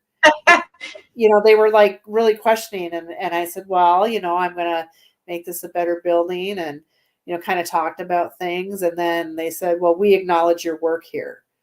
And they were saying stuff like, I saw you cleaning. But then they said, we only have one male on our team, Alex, and they addressed him. They're like, Brother Alex. That's how they addressed him. And they said, you're protected. And he's like, well, thank you. And then they went on and he said, Sister Jill. So then they started calling us sister. And then he went to everybody in the room. He didn't know Teresa's name though. He goes, talk lady. She's protected too. So they were already kind of protective over us, I think. But, now I'm finding several other groups. I myself haven't experienced it, but several other groups are getting kind of a negative type spirit, some man at the lodge. Just a lot of negative. One said that they were felt physically choked by the ghosts. But what kind of makes sense to me now is that we're getting some coming through. Now that we know it was the hotel, we also found out that the hotel was once a brothel. And so we are getting some really sexual things being thrown out at women. And I've been asked to do things, and I'm like, I'm not that kind of lady. So I don't know if that is who is starting to come through as the negative spirit. Because when we were first there, I was just getting the feel like it was just all former Masons or people in the Masonries, and then the children.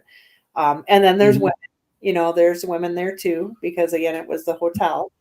So we just have a whole gamut of different spirits. And like I said, we're still learning. We're still trying to figure out who's all at the lodge and stuff. So it's been kind of interesting to see what other people are getting, but also things that they're getting that's correlating with things I already know, or things that the townspeople have said. So a lot of it's just starting to come together. That's so crazy. I was going to say, I had this feeling that it had nothing to do with the Masonic Lodge. I really, truly believe that it had something to do with the hotel aspect of it, that it was something, it didn't feel positive at all. It was definitely something more male related that was and I didn't feel like it was like a hotel visitor. It was more like seedy. And he was the guy running the brothel portion of the hotel stuff too. I mean, like I said, we're just really starting to dive into the bouncer. On. Yeah. He forced everybody out when they were done. We did ask one time, how many people are here from the hotel, and it said there are many. Yeah. Well, I think we have a mix of spirits, and we're learning. We're learning every day. So, like, I'm even getting something about a murder. There was one in town, but I don't know if that, unless you're like feeling like it's at the lodge itself.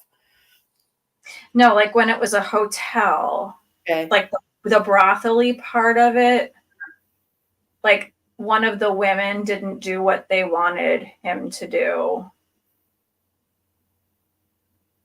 And it very well could be, because that happened back in the day. Like if you didn't perform your duties, you're done. Or maybe she double crossed him, and there's maybe she got pregnant.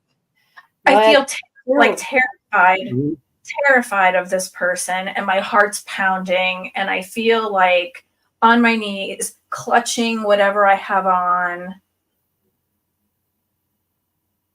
It wasn't like a consensual type thing, grabbed by the hair, that type of feeling. Yeah, and it wouldn't surprise me. That's how things were done kind of back in that day.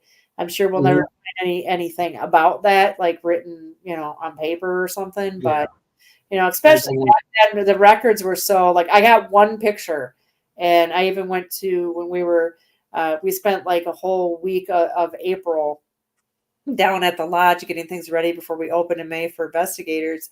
And I did stop at the county historical society, and they had nothing on the Arlington Hotel at all. I feel like this would have even been hidden. Right. There wouldn't be nothing in newspaper, nothing. They have no newspaper, the town paper and stuff. Yeah, we went through with what they had. We couldn't find anything on the hotel. We have one picture of it when it was the hotel. They showed us that, but I'd already seen that picture. But as far as looking for any like smaller articles or anything, I got to go back now onto the newspaper archives, because somebody did send me a little snippet of something, and I can't find it. I don't know what happened to it, but she had found it on like those newspaper archives. So I'll have to get on there and do that, because I did that when I was getting information for the lodge and the Boyd House, and got a lot of information. But at the time, I didn't know it was the Arlington. So I might be able to get something out. Was it Keatsburg at the time, or was it a different? Because when they change town names, like, I didn't know that where I live right now, that it was called something. It was like a White Birch Hollow or something like that, which sounds really beautiful. And then they changed the name, and it sounds something. It's terrible. The name is terrible, but they changed the name of the town. It was a village at one time, and they changed names so quickly for a little, it started as a village. It became a borough. Then it became a township. Then it became something else. They changed names of places. Yeah, as far as I know, it's been Keatsburg. I haven't been told anything different since it was founded back, because the lodge was the second or third building erected in the town ever when it was built. Wow. And I think that was after that Robert guy took over. So I think it has always been Keatsburg, but I can do a little more research just to make sure. Yeah. And I find interesting with this is that now you say they're tapping into negative. Maybe they're tapping into a different era than what you're tapping into. You're doing the lodge people, and now a new era is starting. Maybe they're tapping into when it was a brothel, or maybe just a hotel, because it doesn't mean, because if somebody's nasty, it doesn't mean it was a brothel. It could have been just a hotel owner or whatever. Right. It could have been somebody else too. It doesn't matter. So they're tapping into other eras of that location. So you guys are tapping into when it was the lodge, and they're tapping into maybe when it was the brothel, or maybe just a hotel, or a different era. So that's what I find. If It's like everybody's tapping into a different era, a different dimension of era to get something. So you never know what you might get out of that. Then you might get there. So that's why you might have a negative spirit now. That's with these couple of these groups that are coming across. So I find that very interesting. You have all this different stuff. So you never know what's going to come up in the future because it's still a new location. Right. Yeah. We've probably just my team's the only one that's investigated. I think now we've maybe had 7. I think maybe 7 different teams in. And everybody's been really good feedback. They're getting equipment interaction. They're seeing shadow figures. One person saw a little kid. Someone saw the woman.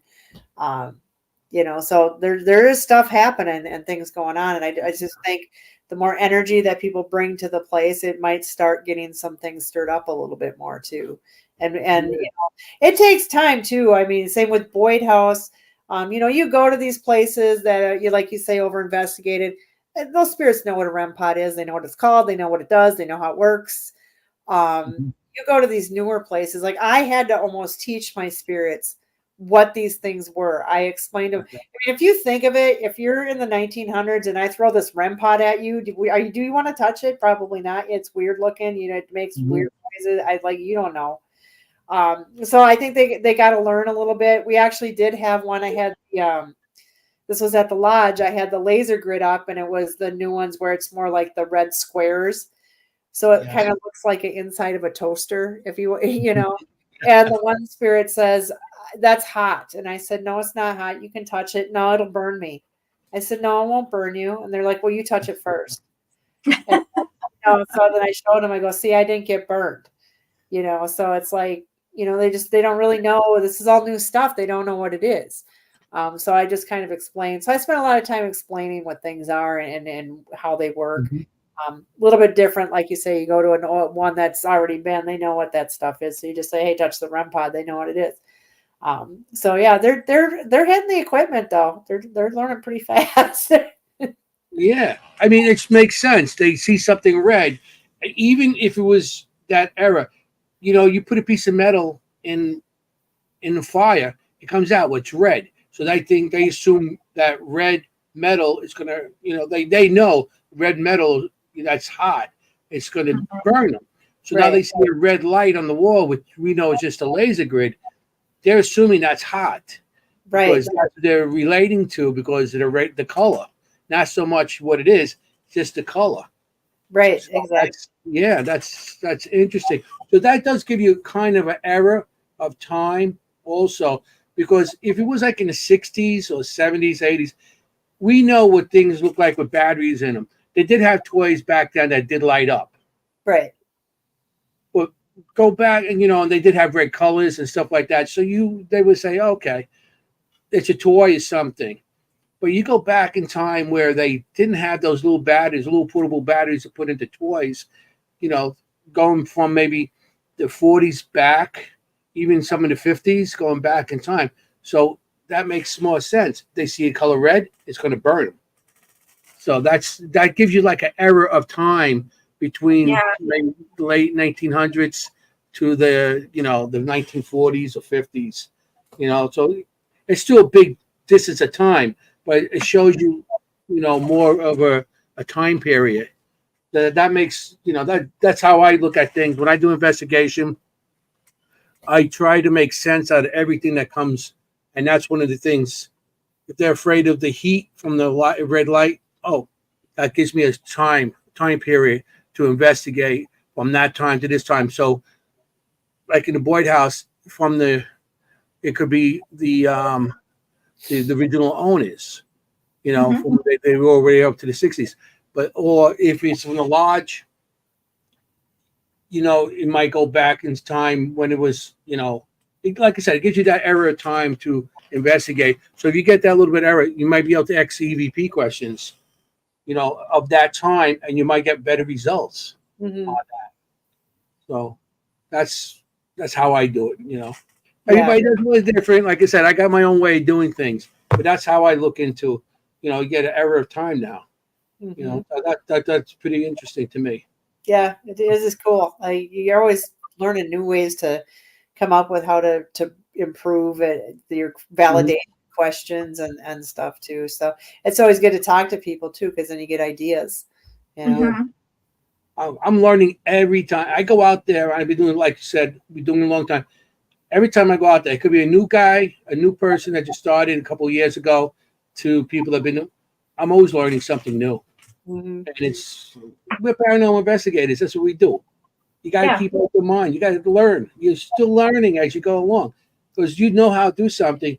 Maybe somebody comes down and say, "Hey, you could do it this way." Like, you're right. So it's We always all that learn. learning curve. It hurt to try something different. You know, we tried some. It didn't work real well, but I thought, hey, let's do a double Estes method where I do it and you do it at the same time, but we won't ask any questions. We'll just see if we converse with each other. So Okay. Anthony, it didn't work. It doesn't say that it wouldn't. It maybe it just No. Yeah. particular Yeah. location. It didn't. And then I said I would ask questions if I didn't feel like I was saying a lot. So then it was weird because Hmm. I would just say my question is, so we know I wasn't saying it off the spirit box. And then Hmm. she would actually then she started answering the questions, but we never really did correlate Each other. yeah, Hmm. with each other. I thought that would be interesting. We did try it, what double Estes method with two of my teammates, and then I was just the asking questions. This was Hmm. not this was at a school we were investigating, and those Hmm. two started talking to each other. It was just crazy. Like they didn't even know. Like a little kid came through and he asked for something, and then the other one goes, "Oh, don't believe him. He's a liar." And he goes, I think I asked the age, and he goes, because he's really 9. And then she would go, I know, I'm really 9. Like, so, but it's like they can't hear each other. I'm like, this is so crazy.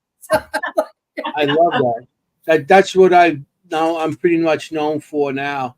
On some of on the investigation I go to, I do it 2 locations, but I put them in 2 different floors, and I do it with headless, cordless mics, and I mic them up on 2 separate floors, so they're listening, and we're on a separate floor asking questions, listening to them through speakers, and then as they're talking, I write down on separate lines going across what they're saying, and we do get conversations.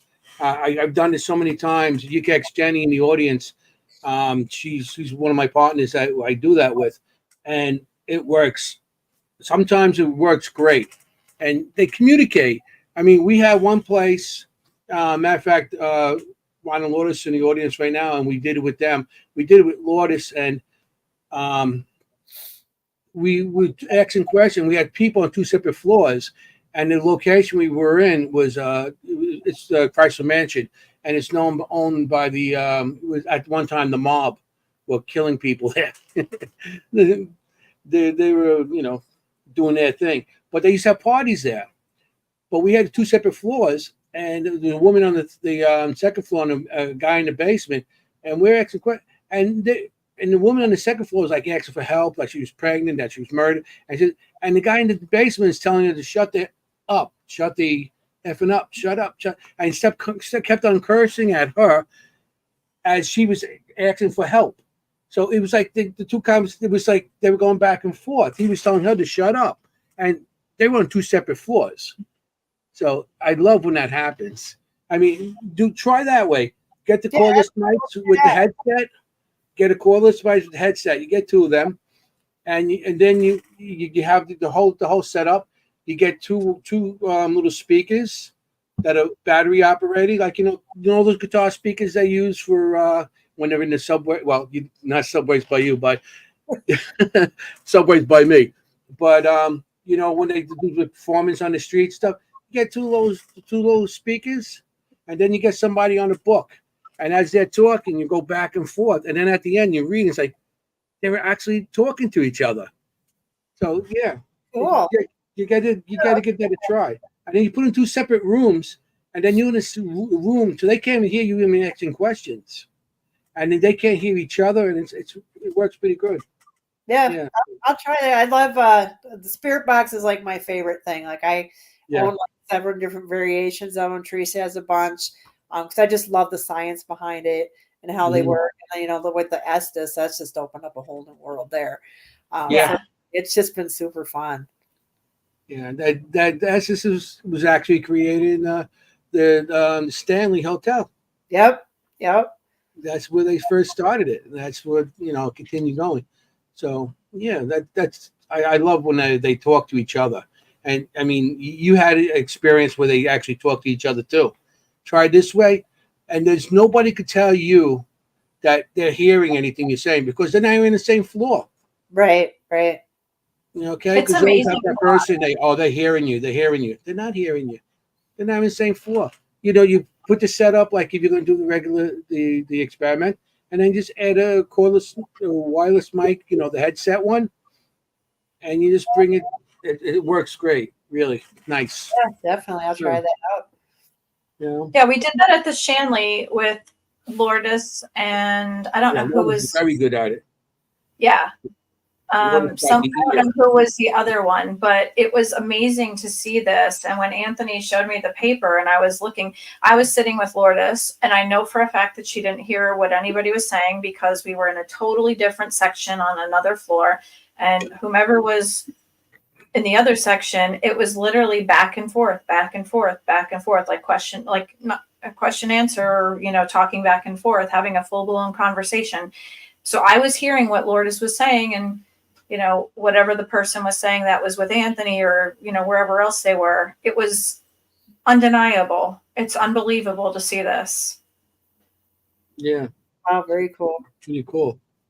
Yeah, and then you have them write it down. But you know, right when you get to the line, you write the first one on the top line, and then when the second person talks or whatever comes out, you put on the second line, and you put it across, and you just go down the. You might use a whole book during a whole section. That's what I pretty much use. But you know, just get one of those little, you know, the little black books like they use Like a composition notebook. Yeah, there you go. Yeah, you write Yeah, down the really neat. That would be interesting to have, like, to do in the Masonic Lodge, if you can have like a Mason be there. Oh, yeah, that would be a good one. Yeah, because they'll definitely talk to them, you know. That would be really neat to see. I know when we all went to the Masonic temple, and when we first, my husband took off with one of my pieces of equipment, and he's a Mason, and they were just chattering away to him. They told him all of their secrets and all of their stuff and their secret handshakes and all of their words and whatever. And I'm like, did you get anything? And he goes, oh yeah, this piece of equipment, this is amazing. And he kind of like tossed it to me. And I'm like, this is crazy. Because Carmela, Todd, and I, we sat in the middle of the big room where they do all of the rituals and everything. We had a blast. We were sitting with a dead bell. We had like all the equipment out on the floor, and we played trivia with them. We had such a blast. They were talking to us, but not like with my husband. They were like giving him all the information. Oh, yeah. Well, especially if he was a Mason, because they weren't really giving away the secrets because he already knows what they are. So, yeah. Yeah. We had one of the Eastern Star ladies come by, and she's like, well, can I come in and look around? I go, well, if you tell me what everything was used for, you can, you know. So she was like, kind of, you know, point out what they did in this room, what was there. And so then we were upstairs. She was just started talking about, well, we know about the points and everything, how they sit, but she was just getting really into it. She goes, you know what? I've just said too much. I got to stop talking. So it was like, when she was just like really comfortable, like telling me all this stuff I don't think she was supposed to be telling me. So yeah, it's like everybody's got their own thing. You know, Anthony does his Estes thing. Ron and Lourdes do their Statacom, and that's undeniable. It's amazing what they've made. You know, my husband, he does his detective work because he's a police officer. Todd and Carmela and I, we play trivia with the spirits, and they have the dead bell, so that rings after I give them my answer from my Panda box. Jenny Colucci, she's got her layers of lasagna, which is what I was going to mention before when, you know, Anthony was talking about, you know, you get the generations and the eras of the different things that are happening. She taught us about the layers of lasagna of the paranormal world. You're like overlapping different time frames, and you never know who's actually giving you those answers. Like the guy that's really horrible, that may not have been the Masonic temple, it may not have been the hotel, it may have been something that's like really interlooped through there. You never know. And it may have been somebody who's just like tightly wound through that little tapestry, that it might have been some little interloper. You know, you never know who that is. And we all have our little things to figure out, you know, how to do it. And it may not be you, it may not be your husband, it may not be whatever, but that one singular person might walk through and get that answer for you someday. Right. We all have our thing, you know? Mm-hmm. Yeah, I'm excited to see what people get at the lodge, you know, because it's new, you know, and just hearing their experiences, and then kind of go off of it, and learn more about it. Like if, say, everybody keeps starting getting the same name or such, maybe I can go off of that and find some more information. Yeah. But I also kind of use it too, like if I hear that something happened, like, you know, I try to keep a really good rapport with my spirits. So I talk a lot to them when I'm just doing stuff, you know, about my day, my week, you know, and I ask how their week was. But if I hear of a certain story that somebody has had happen to them, I'll bring it up. I'm like, oh, hey, Joe said that when he was here, you scared him. I bet that was pretty funny. Were you laughing at? You know, I kind of feel like I'm kind of getting a little bit more of a build with it, you know, versus, you know, you go to these places, you got like what, 6, 8, 10 hours. That's your shot. That's all you got. Yeah. You know, owning the location, I can kind of build that rapport with them and get to know them a little bit better. And I think, you know, that kind of helps a lot too. I get a lot of different experiences while I'm at either location. And they have, at least at Boyd, when I first opened, you know, I did tell them people were going to start coming and things, but like the first few times it started happening, people would get EVPs. That's like, where's Jill? So like, you know, they were just like, who are you people? Like, I mean, we were fine with her. We don't know who you are. So hopefully we'll get that experience too, where they start knowing us by name at the lodge as well. So that's awesome. You got to get trigger objects. Todd and Camilla in the audience, when we went to Masonic Lodge, Todd actually bought a 3rd degree Mason hat, and he brought him with us. And it also has a name and everything. It's not a name, but on the box there's initials and stuff. And you can't really get. It's very hard to get any kind of information on it. But you know, maybe trigger objects of some Mason stuff you could get online, or you know, eBay or something. Maybe get some triggers out of that. Yeah, we did get a bunch of books donated to us. A couple of family or friends that had family members that were Masons. You know, usually it was their parents. They passed away. They're like, well, I don't know what to do with these books, so I think they should go back to you. So we got different things like prayer books and all kinds of things. We have a Masonic Bible. We got a gavel. You know, things like that were given. So we did put. Like we even had somebody had a Eastern Star shirt. So like we've had a REM pod go off on that. I put a K2 meter inside the China hutch with all the books when we got them for display. And that thing was hitting red all the way. So I always just say, you explain, how does a K2 hit red when there's a building with 0 power and it's inside a wooden China hutch? So, oh, wow. You know, it's kind of like, I'm not a big, huge K2 person because there's so many different things that can set it off. But when we're in that particular instance, I'm buying that one a little bit more. So.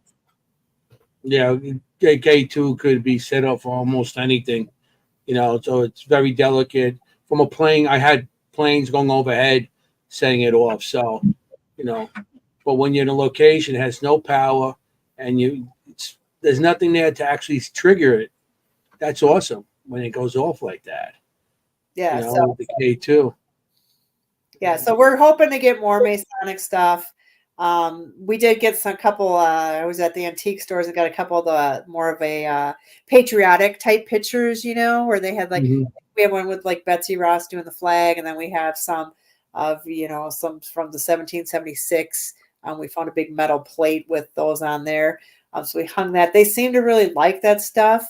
So they usually, like I said, whenever I bring in something new, I put some sort of device next to it to say, hey, if you appreciate it, I'll get you more stuff, but let me know if you like this. They usually hit it at some point throughout the night. So yeah, the forefathers were Masons, right. so Yep. they're going to go for that, of course. You should also put out like a signature book and put like tell your story of what happened to, like, whatever cool things happened to you over the night. That way, if they don't tell you or they don't get to see you, they'll at least, put their name, where they're from, and then like whatever EVPs they got or names they got or whatever happened, they can fill you in before they leave.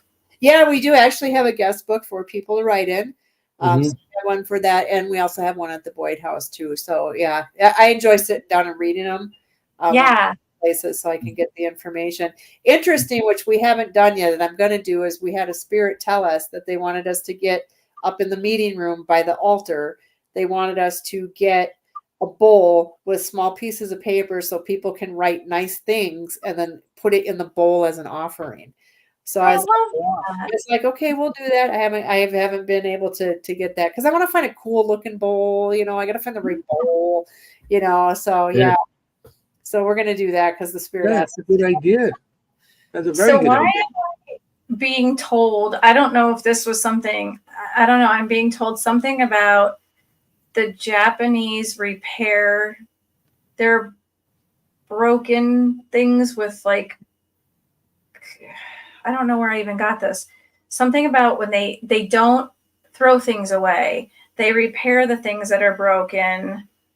Do you know what I'm talking about? Mm-mm. But maybe it'll be something that first surfaces later. Does anyone in the audience know what I'm talking about? So they don't throw their stuff away, like their bowls or their plates or whatever. They repair the things because they feel like throwing things away is just a waste. They like to repair things, and it compares to like relationships. They almost use like a gold that they repair, and it makes it just as beautiful as it was before, but it's kind of like a symbolic thing that they do. I don't even know where I got this from. Yeah, because the Japanese were in really much out west. It was mostly the Chinese that went out west to like build the railroads and to make money. So I don't think the Japanese were really in the country during those eras. There might have been. I might be wrong. Maybe they were part of the railroad. I don't know. And I don't know if someone learned this while they were in the service. I don't know. I don't know where this is coming from, but it's something symbolic of like even keeping things like together, like a relationship. You learn to hold on to things that are important to you, even by fixing them. And they would use like gold, and they kind of like fused it together. All the pieces, they put them back together. Well, today we call that hoarding. The what? Today we call that hoarding. Hoarders. Maybe. That's today's standards. Maybe it's because today people just throw away things so easily. Yeah, back then they couldn't replace things that easy. Back then they couldn't replace it. Nowadays, you just dump on Amazon or eBay, and you have it in your house the next day. So that would make sense, because if they're telling you, Jill, to have people put something positive into a bowl, they're trying to teach a lesson to people. So that same thing about the bowl being like glued back, or not glued back together, but like, something that was important. Right. Maybe they're doing the same thing. Yeah, maybe. That might be interesting, because if they're writing things put in a bowl, how do you know they're not being influenced by a spirit to write those, to get a notice to you, to tell you something? It could be. It could be. That's interesting. I'm sorry for going the other way, Maureen, making a joke of it, but now I see where you went with it. No, now I see where you went with that. That's interesting. Maybe that's how they could get to Jill, we're having people writing stuff, and they're influencing the writing that the people are writing down, so they could speak to Jill, and maybe that's their suggestions, the spirit suggestions, not just the, you know, But are they the having them opened, or are they just putting a positive thought in? Jill, are they asking you to open them and read them, or no? He didn't say. It just said to write nice things as an offering and place it on the altar. That's all they said. Huh. As an offering. So he didn't ask. I guess, I'll ask him if I am supposed to read it or not read it. There's so many questions now. I know. It's just like I said, we're just touching the tip of the iceberg. Here's one last one before we let you go for the evening, since we've kept you so long and annoyed you. Are there any historic cemeteries near either location that may have ties to them? I don't know if they're technically historic. There is one of Keithsburg in town, which I know a lot of the Masons are buried at. And then they have some other cemeteries very close by that I know some other Masons are, but a majority are the ones right in town. So, yeah, it goes back a long ways. Cool. Very cool. Okay, we're going to start getting the cars loaded. Todd, Camilla, we're going to have Maureen and Ronald Lourdes and Jenny. We're going to load up our car with our gear and our cannolis, and we're going to be heading out there tonight, okay? Tiramisu. We're coming to you, Jill. All right. We're headed out. We're going to load the car up with our gear and cannolis, and we're set for the ride. All right. And tiramisu. And tiramisu. That's in your car. You can load anything you want in your car. That's okay. I get more. I get the cannolis in my car. And if they make the trip, they make it. If not, that might be cannoli They're all not over making my the face. trip. We all know that. Jill will bring you a snack too. All right, Yeah. perfect. Cannolis. So, Okay, so this is another special edition. Thursday nights. Doesn't she want to promote? Oh. Her. I will. Promote. Tell her where people could get you. Tell me. And, anything coming up or any special events? Yeah, your locations, rural, whatever. Yeah, no events right now. We might do a Paracon next year at the lodge. We'll see. It's going to take a lot of work, but in the meantime, if you want to visit either location, we are on Facebook for either Boyd House or the Haunted 1861 Masonic Lodge. Websites for both. For the Boyd House, it's boydhouse217.com, or otherwise the lodge is the Haunted 1861 Masonic.com. So you can check us out at the locations. Got all the information there for you, how to book and any questions that you might have. So boydhouse217.com or Haunted 1861 Masonic.com. Haunted 18. I'm slow, Jill. 1861 Masonic.com. 61 Masonic.com. Or check out Facebook. Okay. So thank you for being with us. You are a wonderful guest. You can come and visit us anytime. We would love to have you back. This was awesome. Yeah, definitely. Yeah, if we want to do it again, and then I'll have some more stories about the lodge too. Yeah, we would love to hear more, especially if anything changes or if you get like an amazing like epiphany or something fantastic happens and you want to let us know, please update us. We would love to hear more. And thank you to our comment section as always. We love you all so very much. This is another episode, fantastic episode of Dimensions of the Supernatural. Catch us every Thursday from 7:30 to 9:30 Eastern Standard Time. I'm Maureen Grudzinski, also known as a Lil Witchy. That's Jill Shelley, and that is my amazing co-host, Anthony Simonelli, also known as Mr. Forget About It. Anthony, take it away, my friend. Remember, you want to look for ghosts. You got to be, I just screwed that up. Okay. You got to be safe out there. You want to look for ghosts. You don't want to be a ghost. And hey, how you doing? Catch you next time. Good night. Ciao. Good night, everybody.